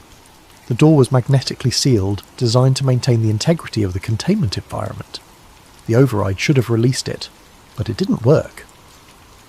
"The magnetic field is interfering with the locking mechanism," one engineer reported. "We can't open it while the field is active." "Then collapse the field," Ransone ordered. "We're trying, sir." It's not responding. Inside the chamber, Anderson had figured out what was happening. The field had stabilized at a higher energy state than expected, and now it was trapped in that state. Shutting it down would require more than just reducing power to the coils. It would require a complete reconfiguration of the system, possibly even a forced magnetic collapse. But that would be dangerous. A sudden collapse could create a temporal shear, a violent reintegration of the time differential. Inside the chamber, where time was passing 6.5% slower, Anderson would experience the collapse as a sudden acceleration. His body would be forced to catch up with external time in an instant. The energy release would be catastrophic. Rodriguez was running the same calculations. His face had gone pale. "If we force the collapse," he said quietly, "the temporal shear could kill him." Ransone stared at the monitor, watching Anderson pace inside the chamber. "What are our options?" "We keep the field running," Rodriguez said. "Maintain it indefinitely until we can figure out a way to safely bring it down." "How long?"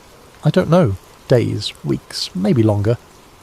Inside the chamber, Anderson checked his watch. 2:53 p.m. For him, 16 minutes had passed. Outside, it was approximately 2:54 p.m., 17 minutes.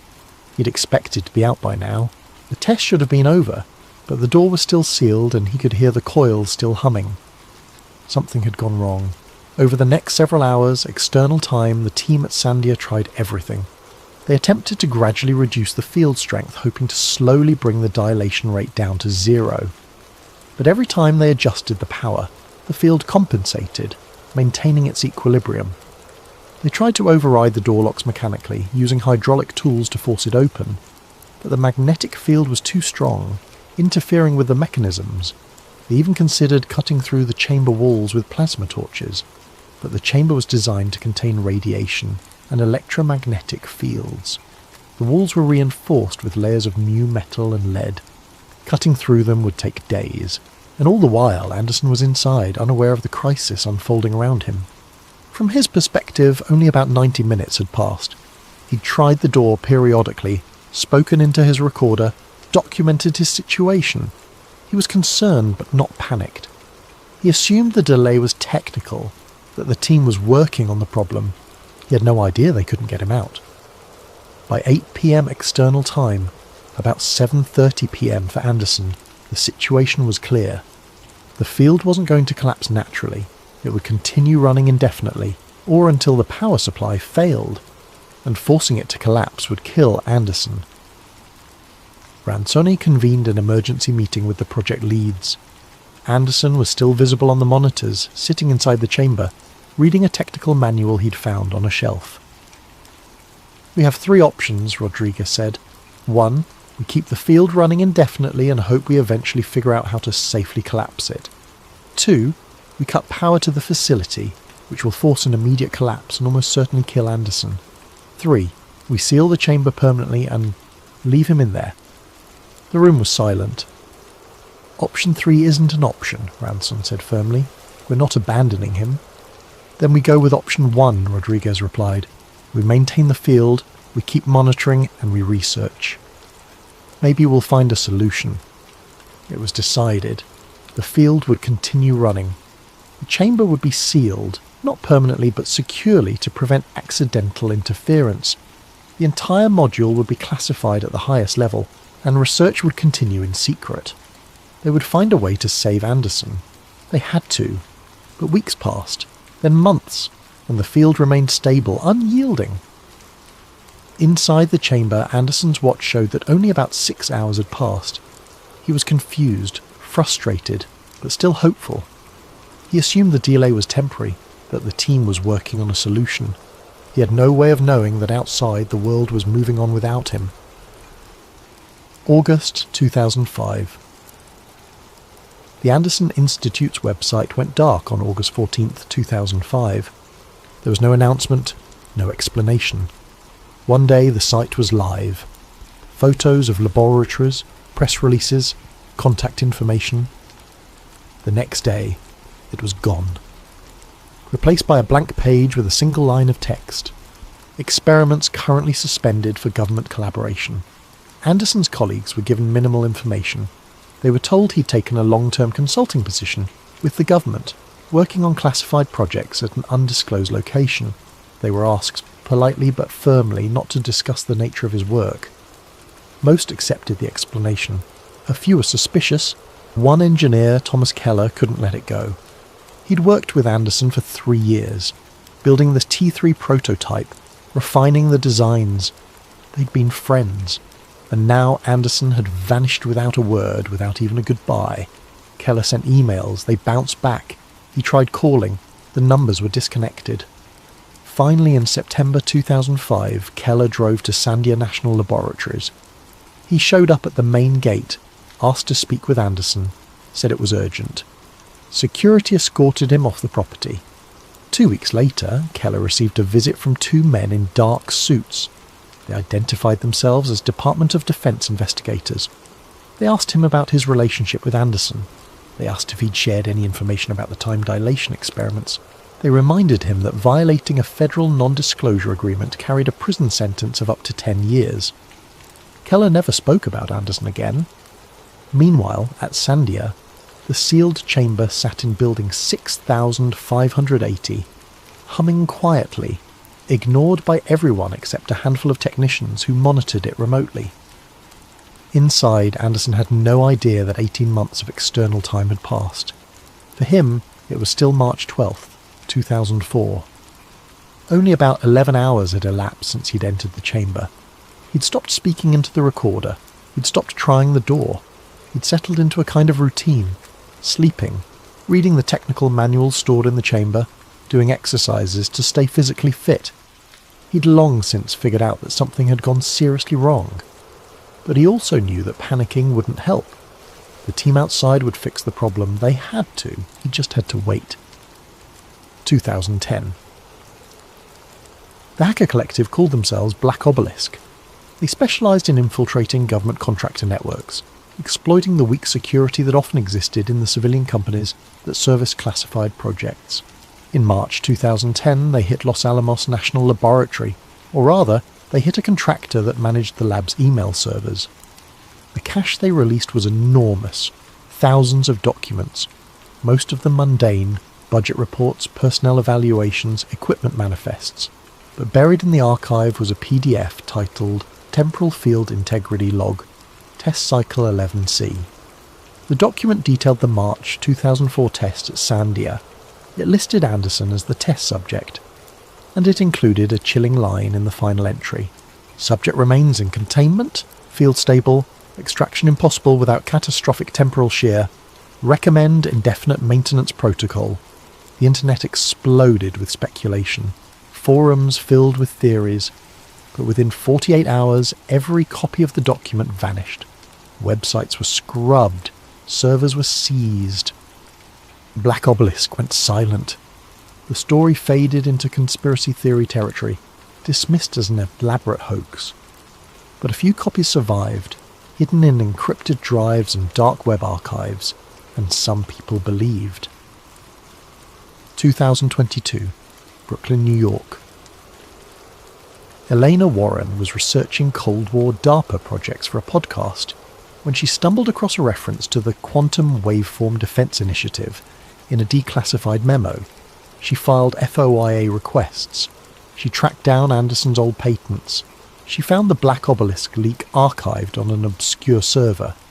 Most importantly, she found a pattern: equipment transfers from Sandia to Wright-Patterson Air Force Base in 2006.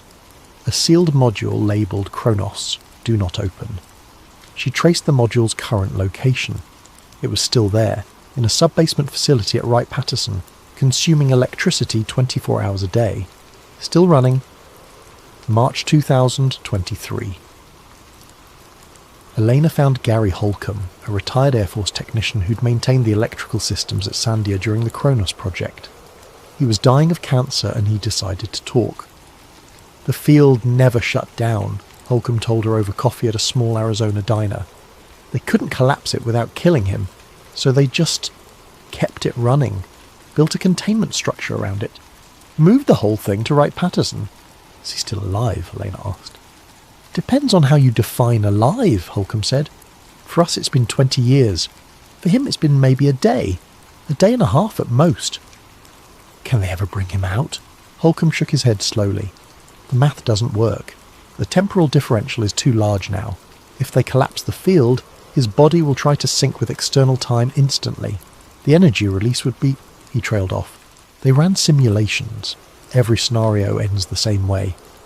Elena recorded everything. 2 hours of testimony. She titled the file chronology_Anderson final.wave. 2 weeks later, Holcomb died. Natural causes, the death certificate said. But when Elena checked her recording, something impossible had happened. The file's metadata showed a creation date of March 12th, 2004, 14:06:27. The same moment Anderson had entered the chamber. No outlet would publish her story. Legal departments cited national security concerns. Editors called it too risky. The investigation died, but Eleanor kept the files. October 2024. Late one night, the Anderson Institute's website came back online. The page was simple, black background, white text. Temporal field integrity 100%. Containment status, holdings March 12th, 2004, 14:06:27. Active. The timestamp didn't move. It stayed frozen at that exact moment. Someone examined the page's source code and found a hidden comment. For David Lewis Anderson, only 27 hours had passed since he entered the chamber. He was still inside, still alive, still waiting for someone to open the door and tell him the test was over. Outside, 21 years had gone by. The website stayed live for 3 days, then vanished. But screenshots circulated. The timestamp became an internet legend. Proof that somewhere in a sealed basement at Wright-Patterson Air Force Base, a man was trapped in a moment that would never end. The field continued to hum. The magnetic coils continued to spin, and time inside that chamber moved infinitely slower than the world outside. Time dilation is real. Einstein proved it. Astronauts age slower in space. Atomic clocks tick differently at different altitudes.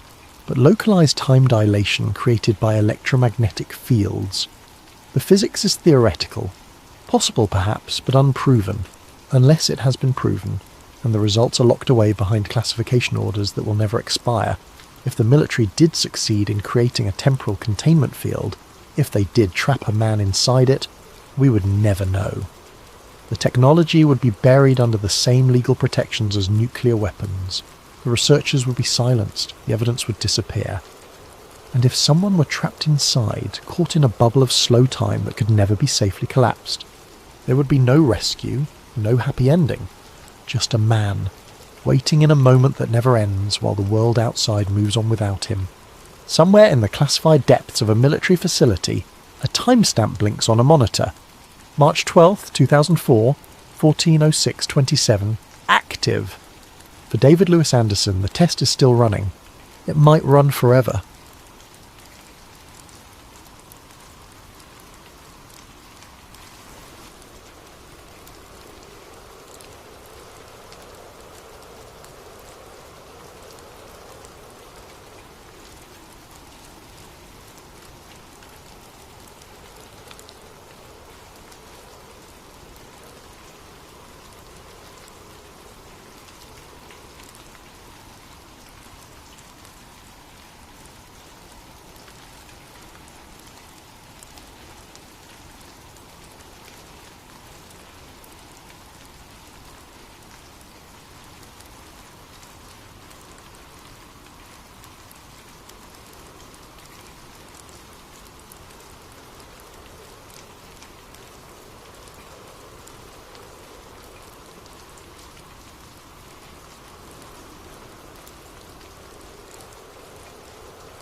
Before we begin tonight's investigation, if you're enjoying this content, please consider using your hype points on this video.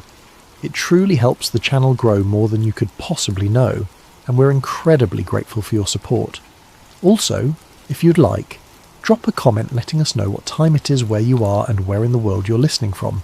We absolutely love seeing where everyone is tuning in from across the globe. Now let's dive into tonight's story.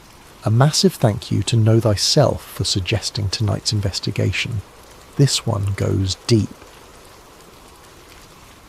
Project Bluebeam. The activation file. There are conspiracy theories, and then there are conspiracy theories built on foundations so solid, so verifiable, that calling them theories starts to feel uncomfortable. What you're about to hear isn't fiction dressed up as fact. It's fact dressed up as something we desperately want to remain fiction. In January of the year following the most divisive election in modern American history, a reporter in Montreal opened a box that had been sitting in a storage unit for 20 years.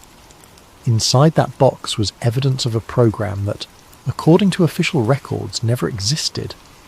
According to the people who worked on it, it was never supposed to be discovered, and according to the timeline documented within those papers, it was already too late to stop what was coming. This is the story of Project Bluebeam, not the internet legend, not the wild speculation, the documented version, the one with names, dates, programs and technology that all check out when you start pulling the threads, the one that makes you wonder why we were ever allowed to know about it at all. Part 1. The file that shouldn't exist. Daniel Rousseau wasn't looking for a conspiracy when he inherited the box. He was a local news reporter for a small independent paper in Montreal, the kind of journalist who covered city council meetings and restaurant openings. At 38 years old, he'd long ago abandoned the idealistic dreams of investigative journalism that had driven him in his 20s. He paid his bills, wrote his assigned stories, and went home to his apartment overlooking Rue Saint-Denis. His Aunt Claire had passed away in late December, just after Christmas. She'd been his favourite relative growing up, a librarian with an endless curiosity about the world and a habit of collecting things. Books, mostly, but also letters, documents, photographs. Her apartment had been a museum of other people's lives, carefully catalogued and preserved. The estate lawyer had called Daniel on a cold January morning. Most of Claire's possessions were being donated or divided among other family members, but there was one item she'd specifically left to him in her will, a locked metal container that she'd been storing for a colleague who died 2 decades earlier. The will stipulated that the box was to be opened only by Daniel, and only after her death. Daniel picked up the box on a Tuesday afternoon.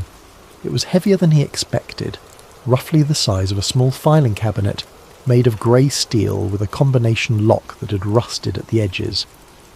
The lawyer handed him an envelope containing the combination written in his aunt's precise handwriting. He brought it home in the back of his car, struggling to carry it up 3 flights of stairs to his apartment.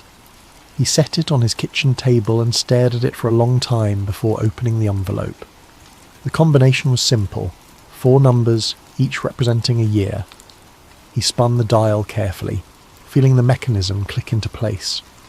When he lifted the lid, the smell of old paper and dust filled his small kitchen. Inside were documents, stacks of them. But these weren't the personal letters or family records he'd expected.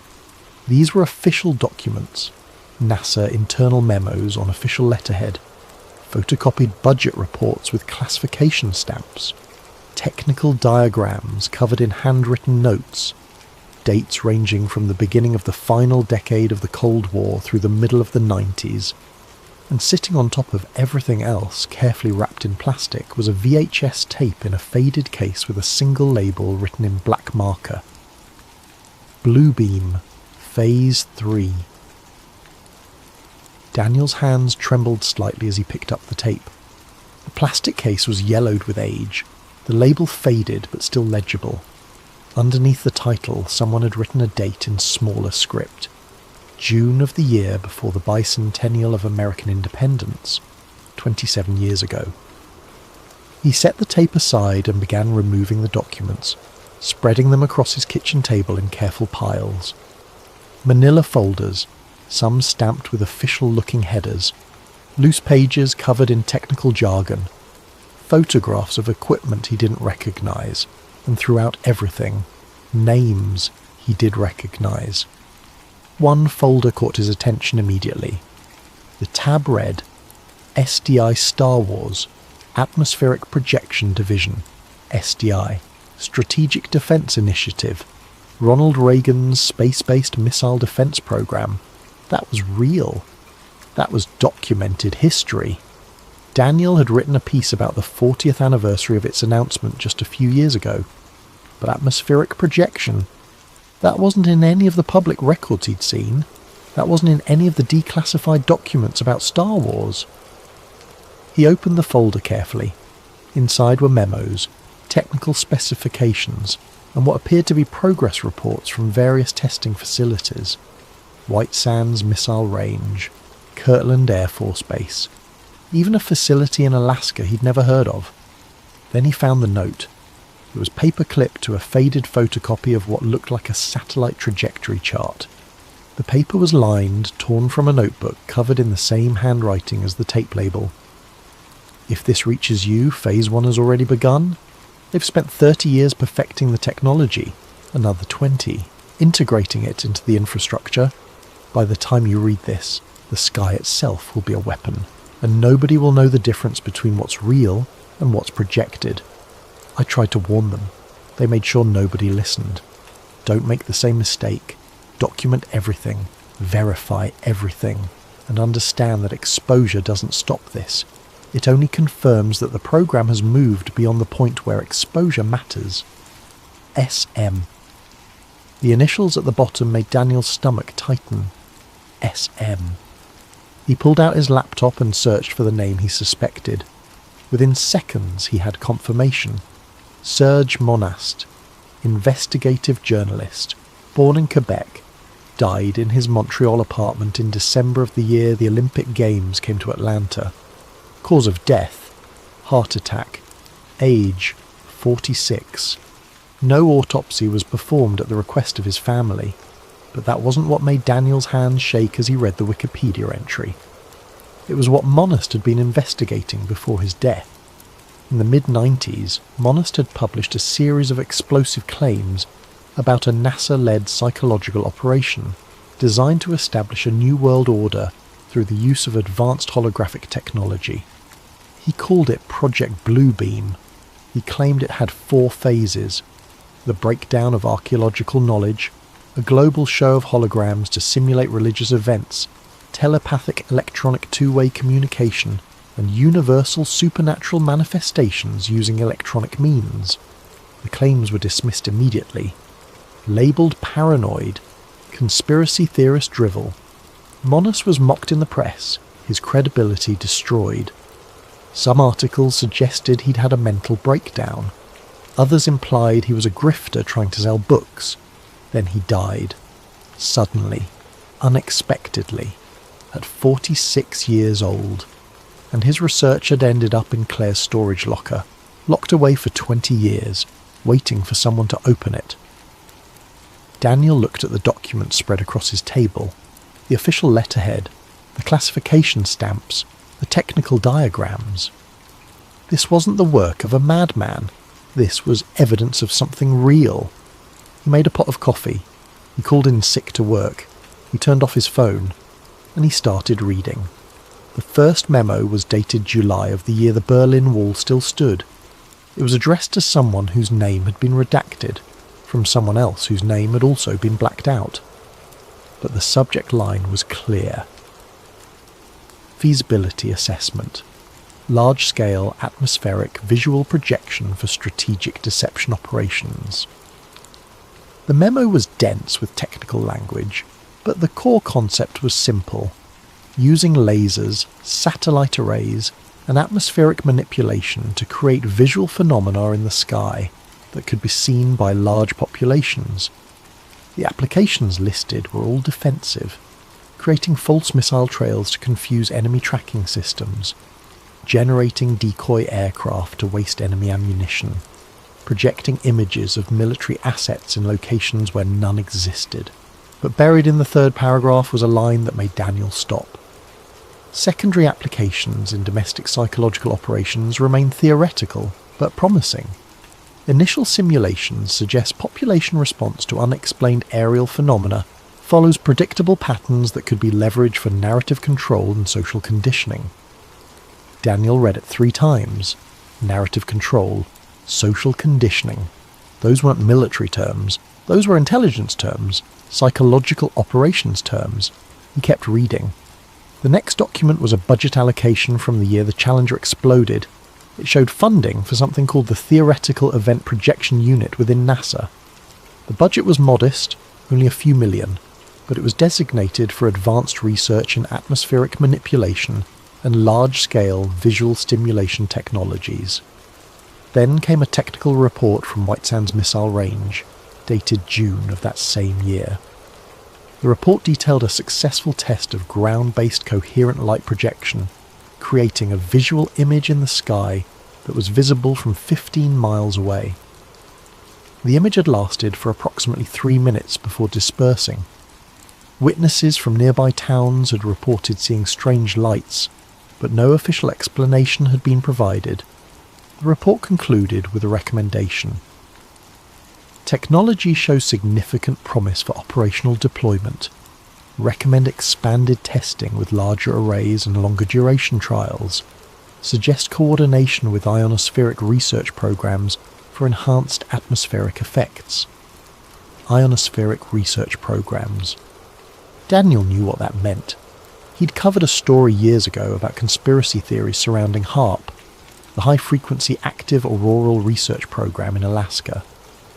The official story was that HAARP studied the ionosphere for radio communications and surveillance purposes. The conspiracy theories claimed it was being used for weather control and mine manipulation. He pulled out his phone and searched for HAARP's founding date. Construction began in the early 90s. The facility became operational in the year Nirvana's lead singer died. The timing matched. Daniel found another document, this one from the year the Soviet Union dissolved. It was a memo discussing the involvement of outside consultants in the atmospheric projection research. 2 names were listed, Arthur C. Clarke, Richard Garwin. Daniel's heart rate increased. Those weren't random names. Those were giants in their fields. Arthur C. Clarke was one of the most famous science fiction authors of the 20th century, but he was also a legitimate scientist who predicted satellite communications decades before they became reality.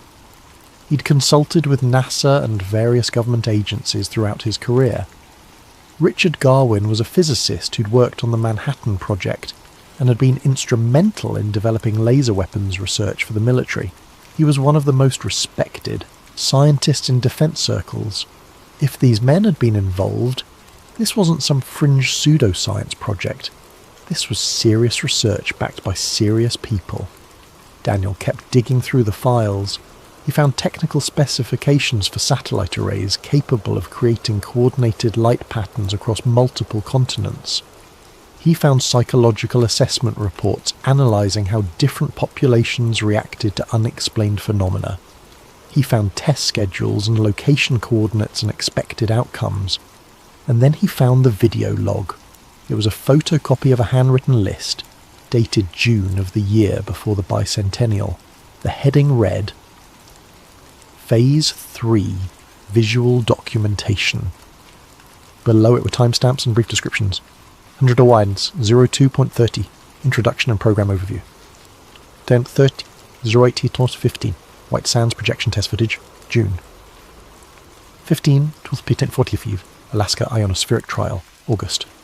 Twist Lamp to White Fide, 18:30, Coordinated Multi-Site Demonstration, October. 18:30, 24, Se. Phase 4, Preliminary Concepts and Deployment Scenarios. Daniel looked at the VHS tape sitting on his counter. 24 minutes of footage, evidence of tests that were never publicly acknowledged. Proof that the technology Monest had warned about wasn't theoretical. It was real. It had been real for 30 years. He needed a VHS player. Those were hard to find in the modern age, but Daniel knew a local electronics shop that specialised in vintage equipment. He grabbed the tape in his jacket and headed out into the winter cold. The streets of Montreal were quiet, snow falling in soft flakes that melted on the sidewalk. Daniel walked quickly, his mind racing. If everything in these documents was real, if the test had actually happened, then what else had Monest been right about? The electronics shop was run by an older man named Bernard, who specialised in converting old media to digital formats. Daniel had interviewed him once for a piece about obsolete technology. "I need this digitised," Daniel said, placing the tape on the counter. "How fast can you do it?" Bernard picked up the tape, examining it carefully. VHS in decent condition. Shouldn't take more than an hour. You want it on a thumb drive? Please. And Bernard, this is important. Can you make sure nobody else sees this? Nobody makes a copy. Bernard raised an eyebrow but nodded. "I'll do it myself. Go get coffee. Come back in an hour."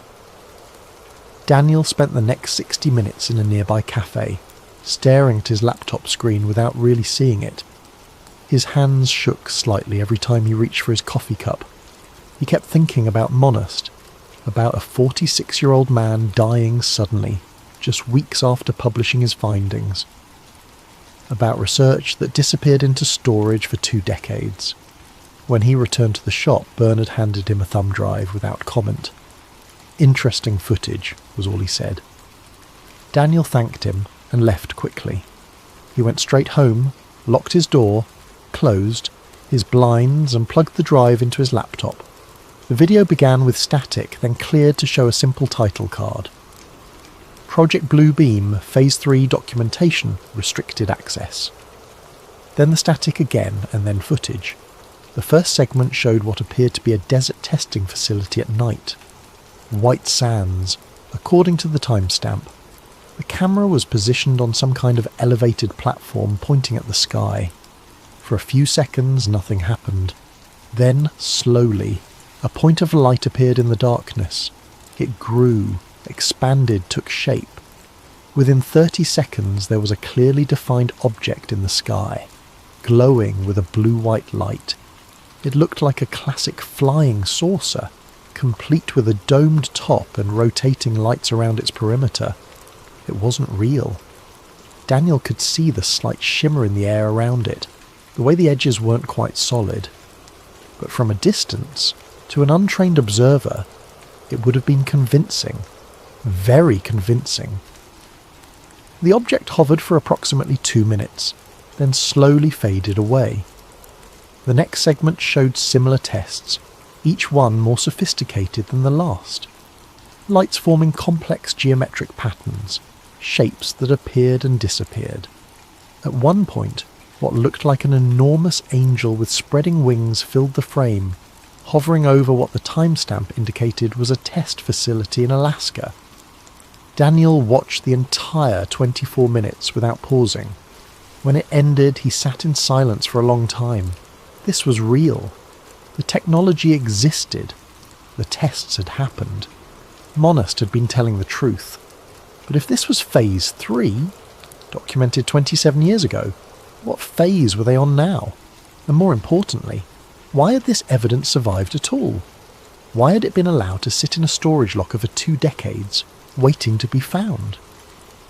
Daniel looked at the final note Monast had left in the box. Exposure doesn't stop this. It only confirms that the program has moved beyond the point where exposure matters. He understood now. This wasn't a warning. This was a confirmation. If someone was finding this evidence, it meant the program was already complete. It meant whatever Bluebeam was designed to do, it was ready to happen. Or maybe it was already happening. Daniel opened a new document on his laptop and started typing. He was going to verify everything, every name, every date, every program. If this was real, the evidence would be in the public record, hidden in plain sight, waiting for someone to connect the dots. He typed until dawn, the winter sun rising over Montreal, casting long shadows across his kitchen table, covered in documents that shouldn't exist. Evidence of a conspiracy that had been dismissed as paranoid fantasy. Proof that sometimes the paranoid fantasies are just early warnings of truths too uncomfortable to acknowledge. Part 2. The foundation is real. The first thing Daniel did was verify everything he could. If this was a hoax, it would fall apart quickly. Conspiracy theories always do when you check the dates and names against historical records. The real world doesn't cooperate with elaborate fictions. Details don't match up. Timelines contradict each other. People who supposedly work together turn out to have never met. But these documents didn't fall apart. The more Daniel checked, the more solid they became. The timeline in Monast's files began in the summer of the year Psycho premiered in theatres, when NASA was officially founded as a civilian space agency. Daniel pulled up the National Aeronautics and Space Act, signed into law that July, creating NASA from the remnants of earlier military and civilian programs. On the surface, the whole operation was about beating the Soviets to the moon, about winning the space race, about demonstrating American technological superiority. But the memos in Daniel's possession suggested that from the very beginning, a subset of NASA engineers were tasked with something else entirely, something that had nothing to do with rockets or satellites or space exploration in the traditional sense. One memo, dated October of the year the Outer Space Treaty was signed, referenced a meeting between NASA officials and military intelligence officers about the potential use of high-orbit satellites for what the document called visual disruption and mass perception alteration. The meeting took place only months after the treaty banning weapons in space went into effect. The irony wasn't lost on Daniel. They were discussing how to weaponize space while signing treaties promising not to. The language in the memo was careful, clinical, full of the kind of bureaucratic, passive voice that makes atrocities sound like paperwork, but the intent was clear. Preliminary assessments indicate that space-based optical systems, when coordinated with ground-based projection arrays, could generate atmospheric phenomena visible to large population centres. Applications include strategic deception, enemy resource diversion, and domestic population response modelling. Domestic population response modelling. Daniel had been a journalist long enough to know what that meant. It meant figuring out how to manipulate civilian populations. It meant psychological operations aimed at American citizens. He cross-referenced the memo's date with public NASA activities from that period. October of the year the treaty was signed, NASA was publicly focused on the Apollo program. The first manned mission to orbit the moon was still a year away. The agency was consumed with beating the Soviets, with proving that America could dominate space. But apparently some engineers were thinking about something else, about how the sky itself could become a tool. Daniel kept reading through the chronology. The next major document was dated the year Ronald Reagan was shot. That was when the president announced the Strategic Defense Initiative, a program to develop space-based defense systems capable of intercepting ballistic missiles. The public knew it as Star Wars, and most of the debate focused on whether laser weapons could actually shoot down Soviet nukes, whether the technology was feasible, whether it violated the various arms control treaties. But buried in the SDI documentation Daniel found in Monist files was a research branch that had received almost no public attention: advanced atmospheric manipulation and projection systems. The budget documents Daniel found showed funding for something called the Atmospheric Projection Division within SDI. The initial allocation was modest, barely $3 million in the first year, but it grew steadily. By the time the year Challenger exploded rolled around, the division was receiving over $20 million annually. The justification in the budget documents was always defensive. The official line was that the technology would create decoy targets in the sky to confuse enemy missile guidance systems. If Soviet missiles couldn't tell the difference between a real American city and a projected image of one, they might waste their warheads on empty desert. It was plausible. It fit within the strategic thinking of the time. But as Daniel read deeper into the technical reports, he saw the truth hidden in the language. The same technology that could create a decoy city could create anything: a false army, a fake disaster, an alien spacecraft, a religious vision, anything at all, projected into the sky for millions to see. A memo from June of the year Challenger exploded, signed by Lieutenant General James Abrahamson, the actual director of the SDI program, detailed significant progress. Ground-based coherent light projection systems have exceeded initial performance expectations. Recent trials at White Sands Missile Range demonstrated sustained visual phenomena at ranges exceeding 20 kilometers. Image stability has improved markedly with the integration of atmospheric sensing equipment. Visual fidelity is sufficient to create convincing representations of aircraft, missiles, and other objects of interest. Recommend expansion of testing program to include larger arrays and coordination with upper atmospheric research initiatives. Daniel pulled up everything he could find on Lieutenant General James Abrahamson. The man was real. He'd run SDI from its inception through the late 80s. He'd been a 3-star general in the Air Force, an astronaut candidate, a respected figure in defense circles. After leaving military service, he'd worked in private aerospace companies. If Abrahamson had signed off on atmospheric projection research, it wasn't fringe science. It was serious military development. White Sands Missile Range. Daniel knew the location. It was a massive military testing facility in New Mexico, spanning thousands of square miles of desert. It had been used for weapons testing since before NASA existed. The first atomic bomb had been detonated there. Missiles were tested there constantly. It was one of the most secretive military facilities in the country. Daniel searched for any public mention of atmospheric projection tests at White Sands. In June of the year Challenger exploded. He found nothing. No news reports, no official acknowledgement, not even a mention in the base's publicly available testing schedules. But that wasn't unusual. White Sands conducted classified trials all the time. The absence of public records didn't mean the tests hadn't happened, it just meant they were secret. He kept reading through Monast's files following the chronology. By the time the Berlin Wall fell, SDI was being scaled back publicly. The Soviet threat was collapsing. The justification for Star Wars was disappearing along with the Soviet Union itself. Congress started cutting funding. Public interest waned. The program that had defined Reagan's defense policy was quietly being dismantled. But the atmospheric projection research didn't stop. If anything, the memo suggested it intensified. A document from early in the year the Soviet Union dissolved mentioned successful tests of large-scale aerial holographic projection and included a reference to outside consultants.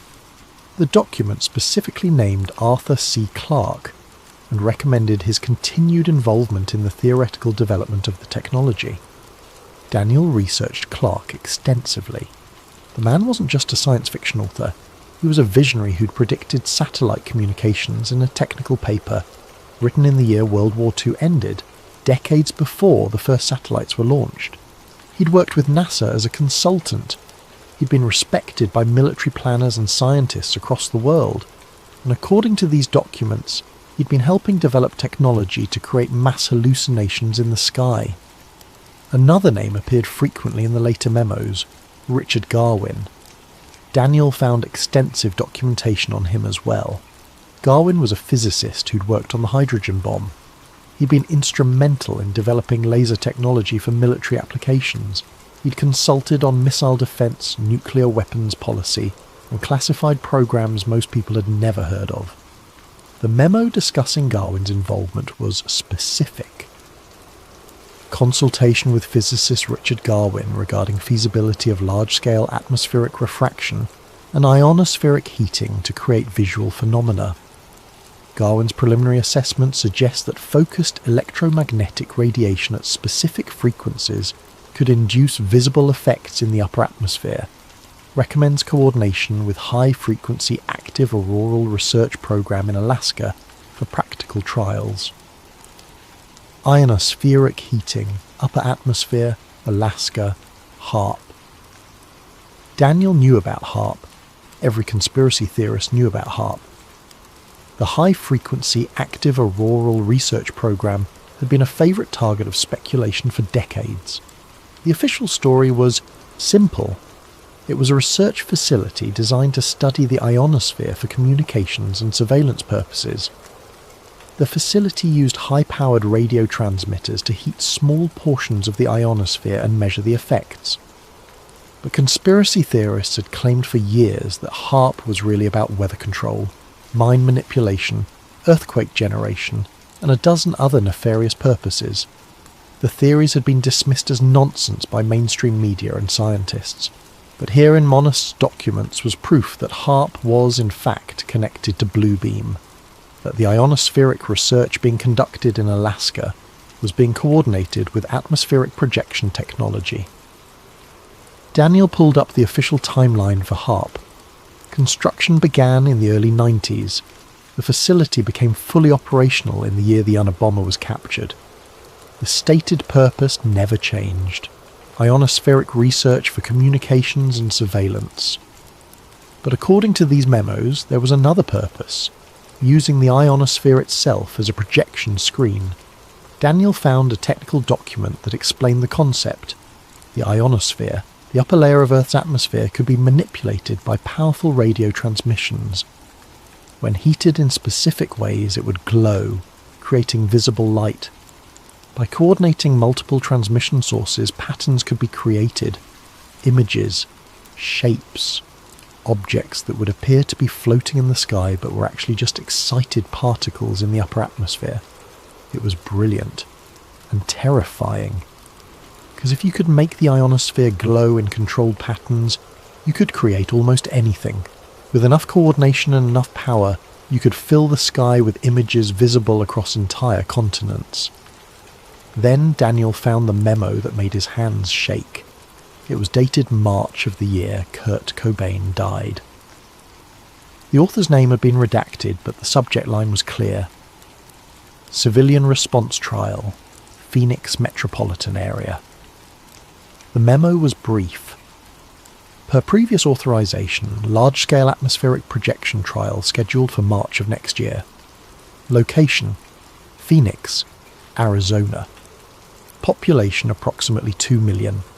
Expected weather conditions: clear skies, minimal cloud cover. Projection array: coordinated ground-based and satellite systems. Target visual: large triangular formation moving at subsonic speeds. Expected result: mass sighting event with multiple independent witnesses and media coverage. Objective: assess civilian response patterns. media amplification factors, and official explanation acceptance rates. Daniel stopped breathing for a moment.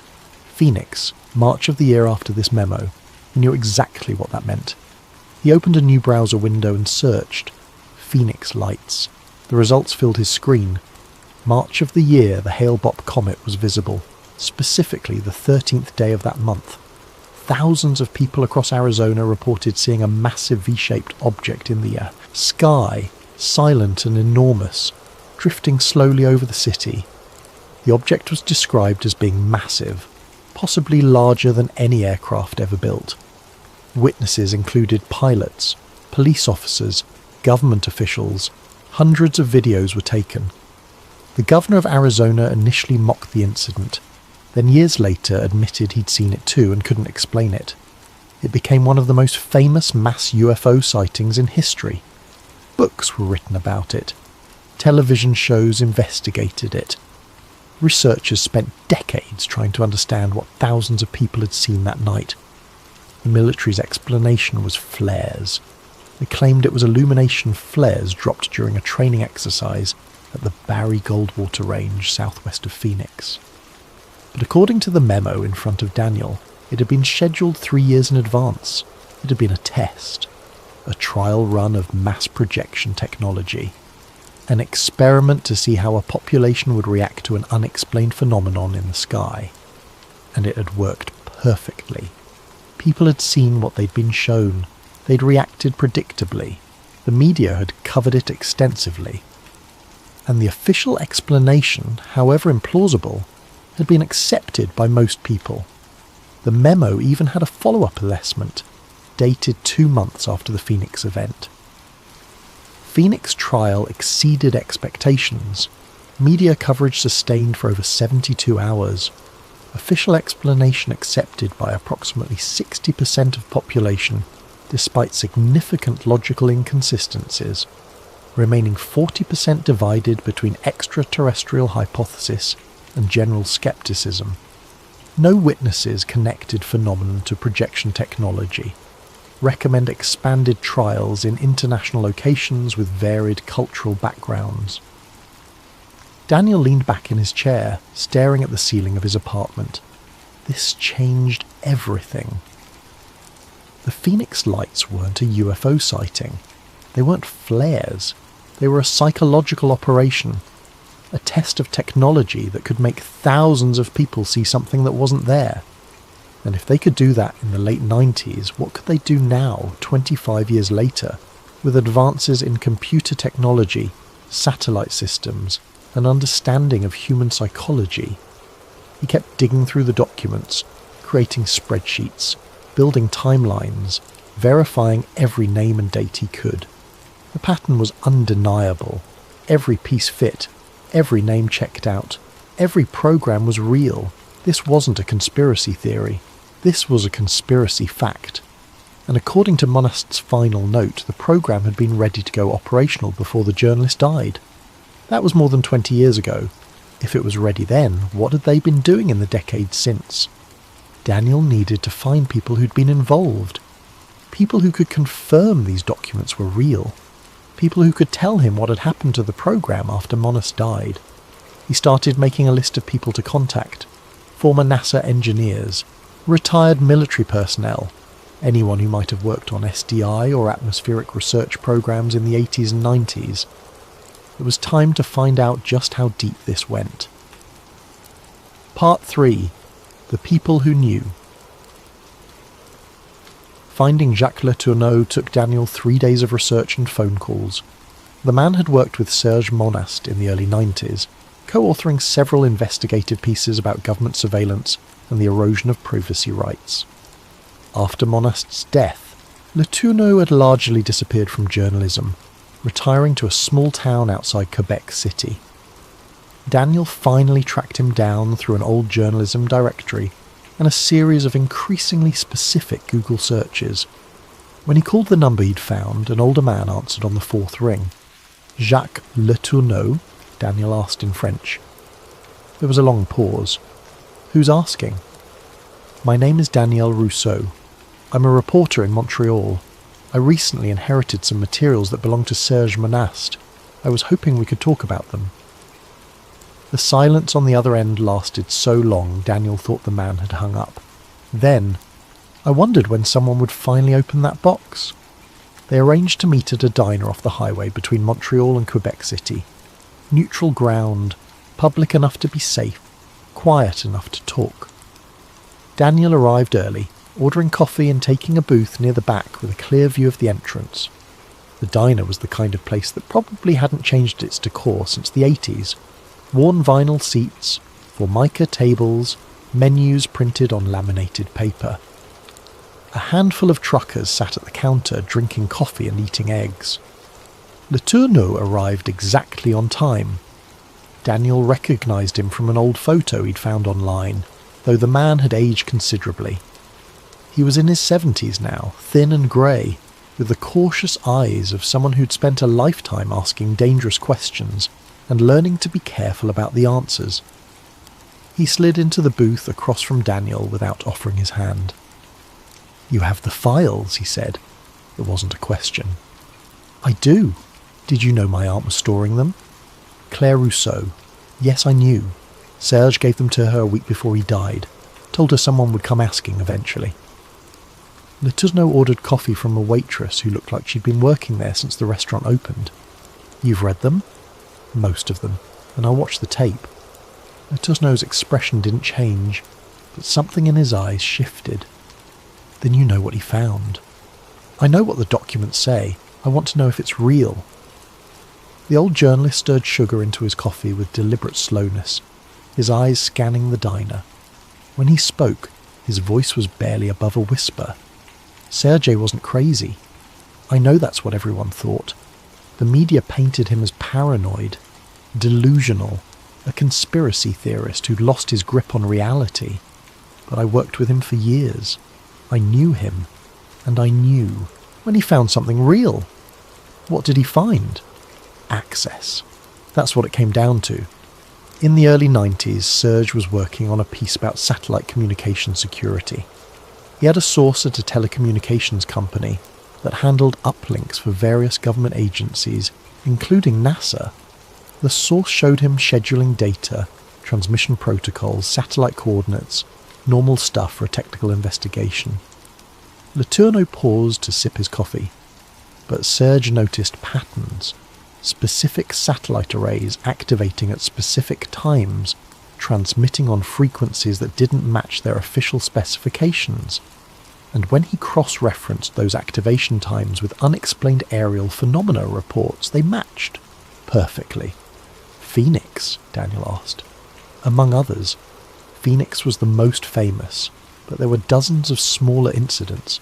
Lights over Norway, strange clouds over China, geometric patterns over Australia.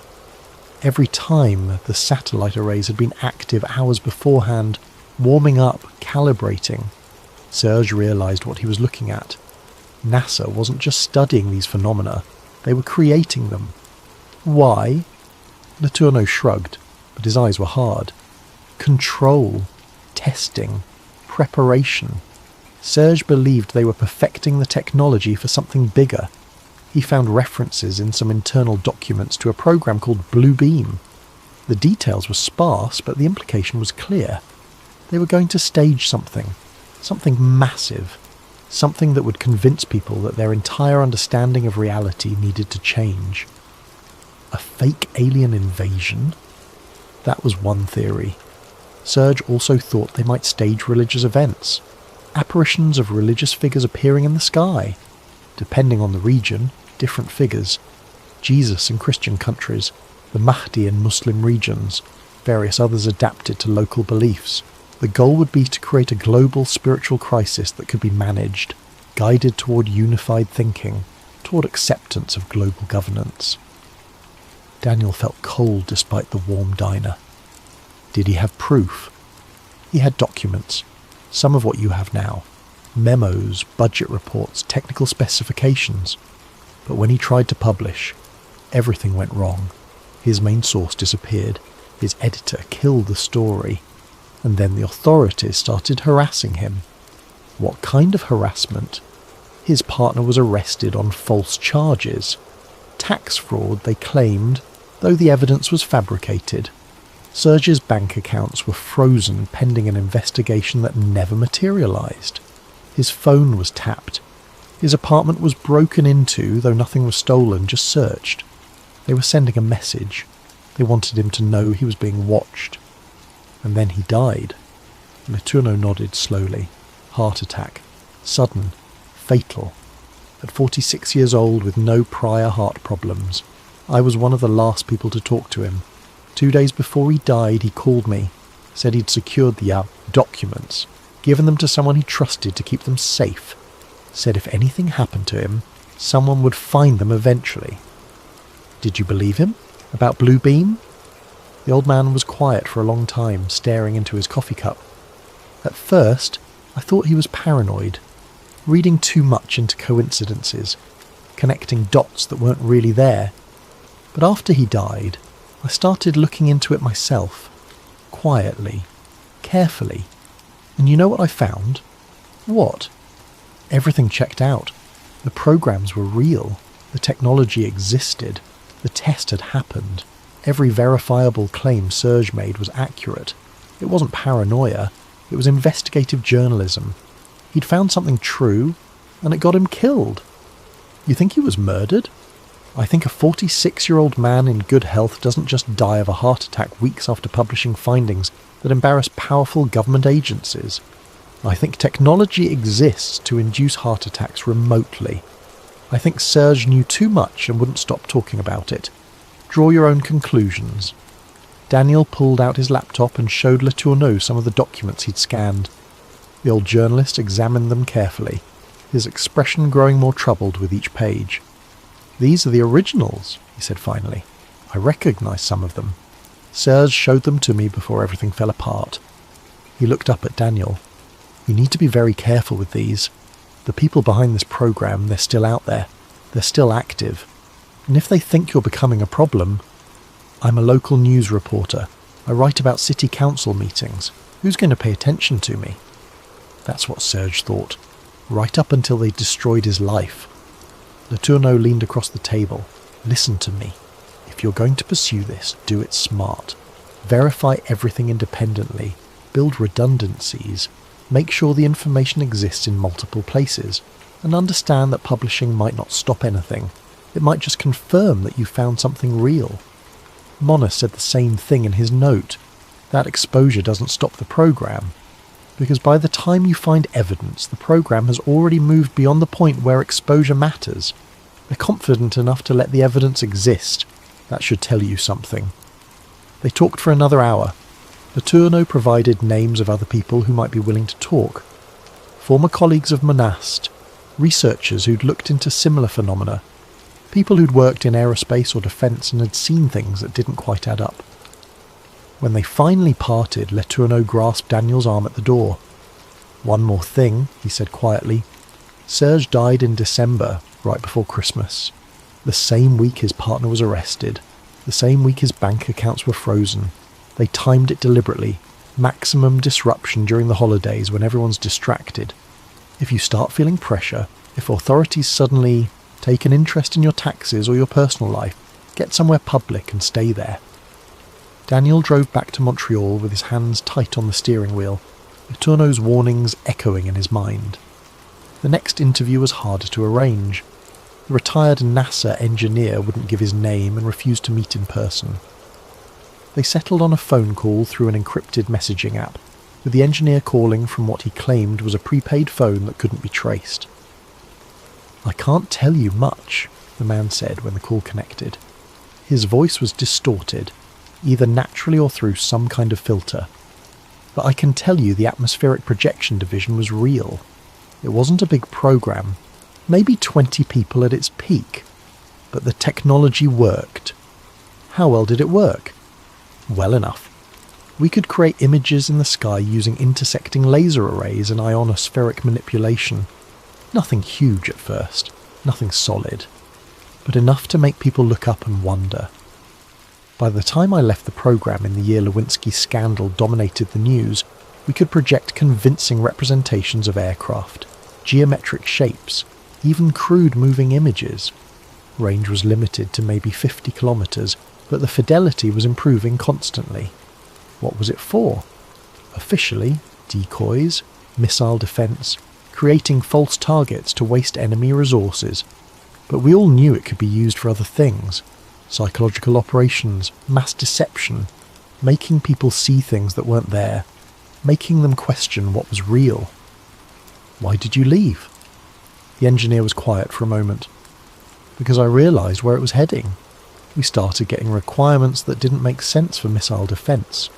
Requests to develop systems that could create humanoid figures, religious symbols, things that looked organic rather than mechanical. That's when I knew this wasn't about defence anymore. It was about something else, something I didn't want to be part of. What happened to the programme after you left? I don't know for certain, but I kept track of funding through people I stayed in contact with. After SDI was officially ended, the atmospheric projection research went deep black. Classified above top secret, budgets became impossible to track, but the money was still flowing. That tells you the program didn't stop, it just went invisible. Do you think it's still active? I think technology like that doesn't just disappear, I think it gets better. I think whatever they were developing in the 90s, they've perfected by now. And I think if they ever decide to use it at full scale... The engineer trailed off. What? Most people won't be able to tell the difference between what's real and what's projected. That's the whole point. That's what we were building toward. A system so sophisticated, so convincing, that consensus reality itself becomes negotiable. The call ended shortly after. Daniel sat in his apartment staring at his notes. The third interview came through an unexpected channel. Daniel had reached out to several retired Air Force personnel who'd been stationed at classified research facilities in the 90s. Most didn't respond. A few sent brief replies saying they couldn't help. But one, a former intelligence linguist who'd worked at Kirtland Air Force Base in New Mexico, agreed to communicate through encrypted messages. The linguist refused to provide even basic identifying information, using only a randomly generated username. But the details in the messages suggested genuine insider knowledge. I worked signals intelligence at Kirtland from the year the first Gulf War started, through the year the Monica Lewinsky story broke. My job was translating intercepted communications related to foreign military research programs. Specifically, we were tracking Soviet and Chinese attempts to develop atmospheric manipulation technologies similar to what we were working on. Daniel typed back. So other countries were developing this too? Absolutely. The Soviets had a program called Project Aurora that was focused on creating visual phenomena in the sky. The Chinese had something similar, but we were ahead. By the mid-90s we had functional systems. I saw the test footage. Not just static images, but moving objects. Things that looked like aircraft, but weren't there. Shapes that appeared solid, but were just light and excited particles. How convincing was it? Very. We would run tests and then intercept the local radio traffic. Phone calls from people reporting strange lights. They couldn't tell it was artificial. To them, it was just unexplained phenomena. We even had a few instances where local news picked up the stories. Of course, official explanations were always provided. Weather balloons, atmospheric conditions, military exercises, whatever would make people stop asking questions. What happened to the program after the Cold War ended? It evolved. That's the thing people don't understand. When the Soviet Union collapsed, the justification for these programs didn't disappear. It just changed. Instead of defending against external enemies, the focus shifted to domestic applications, managing perception, controlling narratives. The technology we developed for strategic deception in warfare became a tool for information warfare at home. You're saying they turned it on American citizens. I'm saying the capability exists. Whether it's been deployed at scale, I can't confirm. But I can tell you that by the time I left the service, there was extensive discussion about using these systems for what they called narrative reinforcement operations. creating visual phenomena that would support specific policy goals or diplomatic initiatives, like staging a crisis or staging a solution. Imagine if a major international problem was emerging, something that required unprecedented cooperation or changes to existing power structures. Now imagine if a visual phenomenon appeared in the sky, something that seemed to confirm the narrative being pushed by authorities, something that made people more willing to accept radical changes because they'd seen evidence with their own eyes. That's terrifying. That's the world we live in. The technology exists, the infrastructure is in place.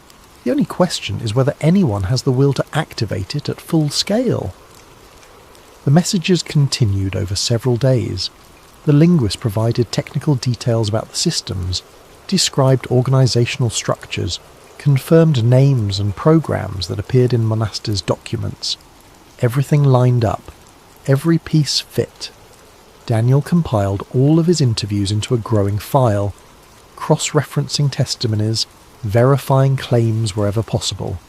3 different sources, none of whom knew each other, all confirming the same basic facts. The technology was real. The program had existed since at least the 80s. It had gone black in the 90s and continued developing. The capability to create mass visual phenomena existed and had been tested repeatedly. The only question was whether it had ever been deployed for real, whether any of the unexplained phenomena of the past 30 years had been genuine or manufactured. Daniel started building a timeline of incidents, not just famous cases like Phoenix, but any mass sighting, any unexplained aerial phenomenon, any event that had generated widespread witness reports and media coverage. The pattern that emerged was chilling. Part 4. The Incidents That Match. Daniel spent 2 weeks cross-referencing Monaster's files with documented unexplained phenomena. He created a massive spreadsheet with dates, locations, descriptions, and any correlation with the test schedules and satellite data in the documents. The pattern wasn't immediately obvious. These events were scattered across decades and continents. But when Daniel organised them chronologically and marked the ones that appeared in Monaster's files, a clear progression emerged. The earliest reference in the documents was from the year before the new millennium, Norway. Multiple reports of strange spiral lights in the sky appeared in local newspapers from northern regions. The official explanation at the time was aurora borealis with unusual configurations, but in Monaster's files was a test schedule marked Scandinavian Population Response Trials, December. The descriptions matched. Spiral formations in the sky, glowing with unusual colours, appearing and disappearing over several nights. The memos noted that the test had been successful, with high witness credibility and minimal scepticism from local populations. Then nothing major for several years, at least nothing in the files. But the year Princess Diana died brought the Phoenix lights, already documented extensively in Daniel's research. The memo had scheduled it 3 years in advance.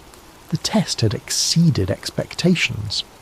What Daniel found disturbing was the follow-up analysis in the files. Pages of data about media coverage, witness reliability assessments, official explanation acceptance rates. They'd studied every aspect of how the event had played out. They had learned from it, used it to refine their understanding of mass psychology. The next major incident in the files was from late in the first decade of the new millennium. December of the year Copenhagen hosted the climate summit, the Norway spiral. Daniel remembered this one clearly. It had been all over the news at the time. A massive blue and white spiral appeared in the sky over northern Norway, visible for hundreds of kilometres. The geometric perfection of it had been stunning. Videos showed a perfect spiral of blue light with a white glow at the centre, as if someone had drawn it in the sky with a compass. The official explanation came within hours, a failed Russian missile test from the White Sea. The trajectory had spiralled out of control, creating the visual effect. The Russian military eventually confirmed the explanation, but the geometry had been too perfect, the timing too precise, the duration too long. A missile failure would create debris, erratic motion, rapid dissipation. The Norway spiral had maintained its formation for nearly 10 minutes, and in Monist's files was a memo dated 2 weeks before the event. Arctic atmospheric trial scheduled for December. Coordinates: northern Norway, approximately 70 degrees latitude. Expected weather: clear, minimal light pollution. Test objective: large-scale geometric formation using coordinated satellite array and ground-based ionospheric stimulation. Secondary objective: assess effectiveness of rapid official explanation deployment. Cover story: Russian missile malfunction. The cover story had been prepared in advance. They'd coordinated with Russian authorities, or at least created a plausible scenario that Russia could confirm. The spiral wasn't a missile failure, it was a test, and the official explanation had worked exactly as designed. Daniel found witness accounts from the Norway spiral. Thousands of people had seen it, photographed it, filmed it, and most of them had accepted the missile explanation without question, even though the physics didn't quite make sense. That was the genius of it. Provide an official explanation quickly, even if it's not entirely logical, and most people will accept it rather than entertain more disturbing possibilities. The timeline continued. October of a year in the middle of the current decade. Shanghai, China. Thousands of people reported seeing what appeared to be a floating city in the clouds, a massive mirage of skyscrapers hovering above the real skyline. Videos went viral on social media. News stations covered it as a fascinating meteorological phenomenon. Meteorologists called it a fata morgana, a complex form of superior mirage that can make distant objects appear to float in the air. The explanation was technically plausible. Fata morgana are surreal optical phenomena caused by temperature inversions, but in Monist's files was a reference.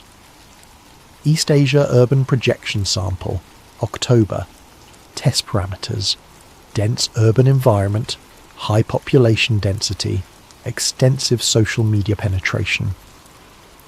Objective: assess viral information spread in digitally connected population. They tested how quickly an unexplained phenomenon would spread through social media. How many people would film it, share it, discuss it. They'd studied the patterns of information flow in the age of smartphones and instant communication. Daniel found dozens of smaller incidents: lights over military bases, geometric formations over remote areas, objects that appeared and disappeared. Every major unexplained sky event from the past 30 years had a corresponding entry in the files. Not all of them. Some incidents were probably genuine unexplained phenomena, but enough of them matched the test schedules to establish a pattern.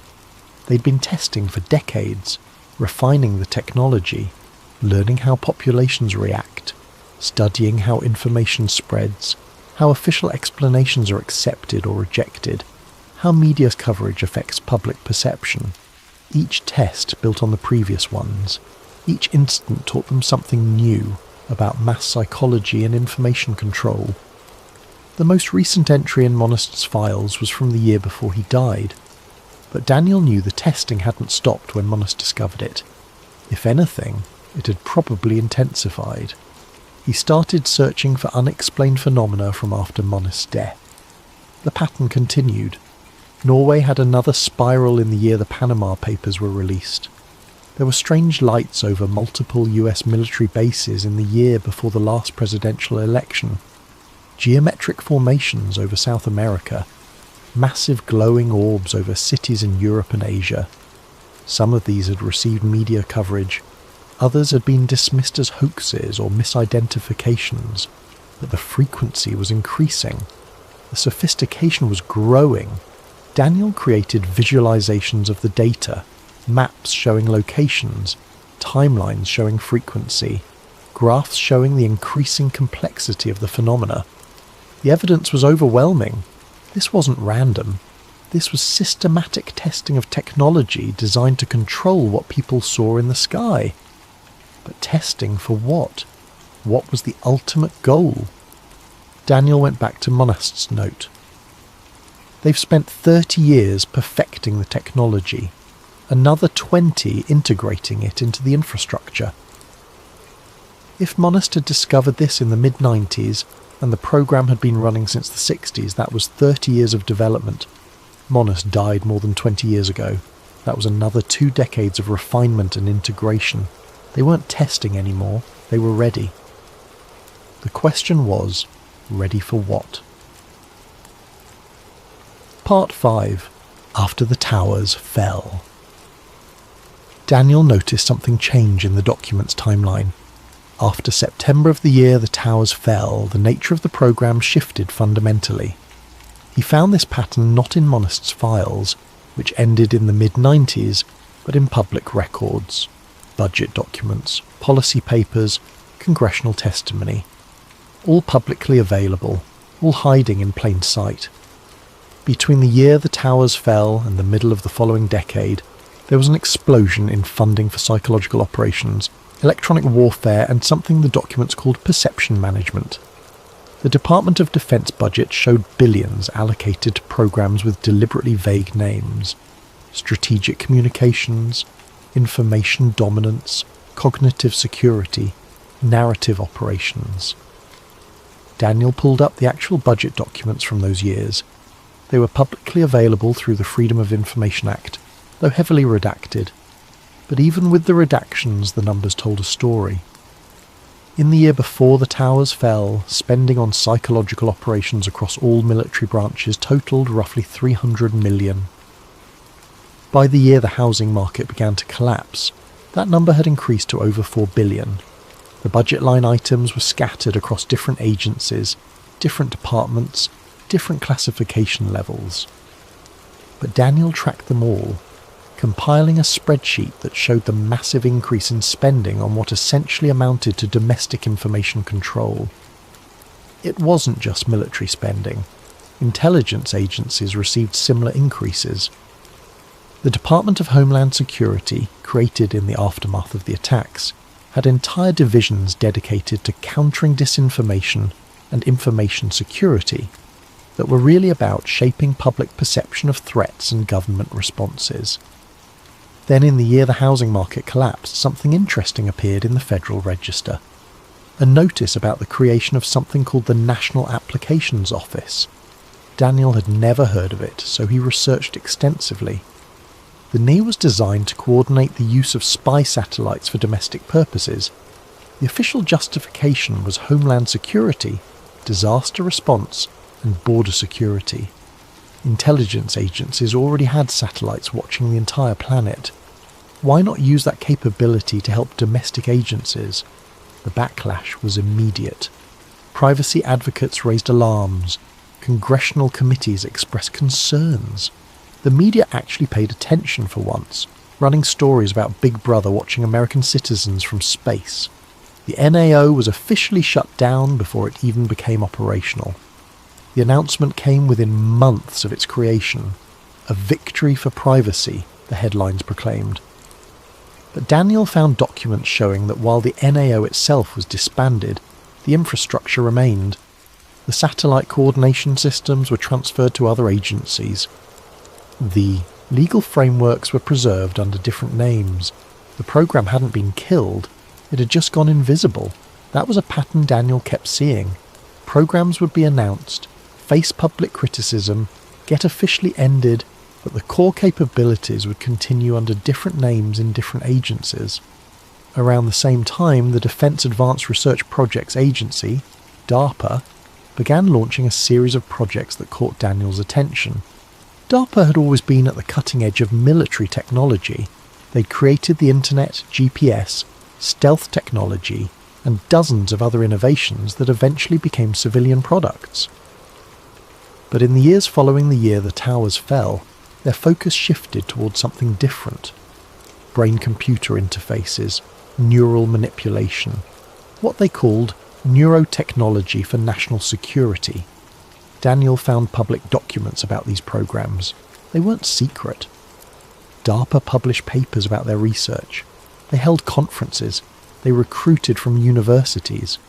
One program was called Silent Talk. The goal was to allow soldiers to communicate through thought alone, using neural interfaces that could detect and transmit brain signals. The potential military applications were obvious: silent communication in combat zones, coordination without radio chatter. But Daniel saw the other implications. If you could detect what someone was thinking and transmit it, you could also potentially send signals back. You could potentially influence thought itself. Another program was called Narrative Networks. The official description was about understanding how narratives and stories shape group behaviour and decision-making. The goal was to develop ways to counter extremist narratives and promote pro-social messaging. But the research went deeper than that. It explored how specific narratives could be crafted to influence large populations, how stories could be deployed strategically to shape public opinion, how psychological triggers could be identified and exploited. Then there was biological control. This program aimed to use electromagnetic stimulation to trigger specific biological responses in the brain. The official goal was treating PTSD and traumatic brain injuries in soldiers, but the underlying technology could theoretically be used to induce specific mental states in targeted individuals. Daniel compiled all of this research. He cross-referenced it with the atmospheric projection technology from Monist's files, and he started to see how everything connected. The holographic projection technology from the 80s and 90s could control what people saw. The neurotechnology research from the 2000s and beyond could influence what people thought and felt. The information control infrastructure established after the towers fell could manage how people interpreted what they saw and felt. Together, it was a complete system for managing human perception at scale. He found an article from the year before the last presidential election. A retired DARPA scientist had written an op-ed piece published in a small tech journal. The article was critical of what the scientist called weaponized psychology in government programs. Daniel tracked down the full piece. One paragraph jumped out. What began as defensive technology has become something else entirely. We told ourselves we were developing tools to counter foreign propaganda, to protect soldiers from psychological warfare, to help citizens distinguish truth from disinformation. But we've built something more powerful and more dangerous. We've created the ability to shape consensus reality itself, to make people see what we want them to see, believe what we want them to believe, feel what we want them to feel. And we've done it all in the name of national security. Daniel tried to contact the scientist. The email bounced back. The phone number was disconnected. A search for the scientist's name revealed that he died 2 years after publishing the article. Heart attack, age 63, another heart attack, another inconvenient death. Daniel kept digging. He found evidence of the infrastructure being integrated into civilian systems. Social media companies working with intelligence agencies to develop disinformation detection algorithms that could also be used to suppress information. Telecommunications companies installing hardware that allowed monitoring and potentially manipulation of communications. Smart city initiatives that created surveillance networks capable of tracking entire populations. None of it was hidden. It was all public information, just scattered across thousands of different sources, buried in technical documents and budget reports and policy papers that nobody read. The infrastructure for total information control had been built in plain sight. And then Daniel found the leaked email. It was posted on a fringe forum dedicated to tracking government surveillance programs. The poster claimed to have received it from a friend who worked in cybersecurity consulting for defense contractors. The email was allegedly from a retired DARPA scientist to a former colleague, dated the year after the pandemic began. Daniel verified what he could. The email header data suggested it was genuine, though it could have been forged. The scientist's name checked out. He'd worked on several neurotechnology programs in the 2000s, but confirming the content was impossible. The email was brief. I saw your piece in the Journal of Defense Technology. Good work documenting the network architecture, but you're still thinking too small. Project Bluebeam was never cancelled, it was upgraded. The holographic projection was only ever part of it. The real goal was always psychological, making people see what you want them to see, believe what you want them to believe. With modern technology, AI-generated content, deepfakes, voice, synthesis, ubiquitous surveillance, you don't even need the holograms anymore. You can create entire realities, custom tailored to specific populations or even individuals. The infrastructure is in place. The capability exists. All that's missing is the activation order. Daniel read the email a dozen times. Then he started researching the current state of the technologies mentioned. Deepfakes had become nearly perfect. AI systems could generate video of anyone saying anything, with perfect lip sync and natural expressions. Voice synthesis could clone anyone's voice from a few minutes of audio samples. Image generation had reached the point where artificial images were indistinguishable from photographs. Social media algorithms could create completely different information environments for different users, showing them content calibrated to their existing beliefs and emotional triggers. Search engines could manipulate what information people found. Digital maps could show different routes to different people. Weather apps could display different forecasts. Reality itself had become customizable, not through holograms in the sky, but through the screens everyone carried in their pockets. The atmospheric projection technology wasn't obsolete. It was just one tool in a much larger toolkit. Daniel thought about the implications.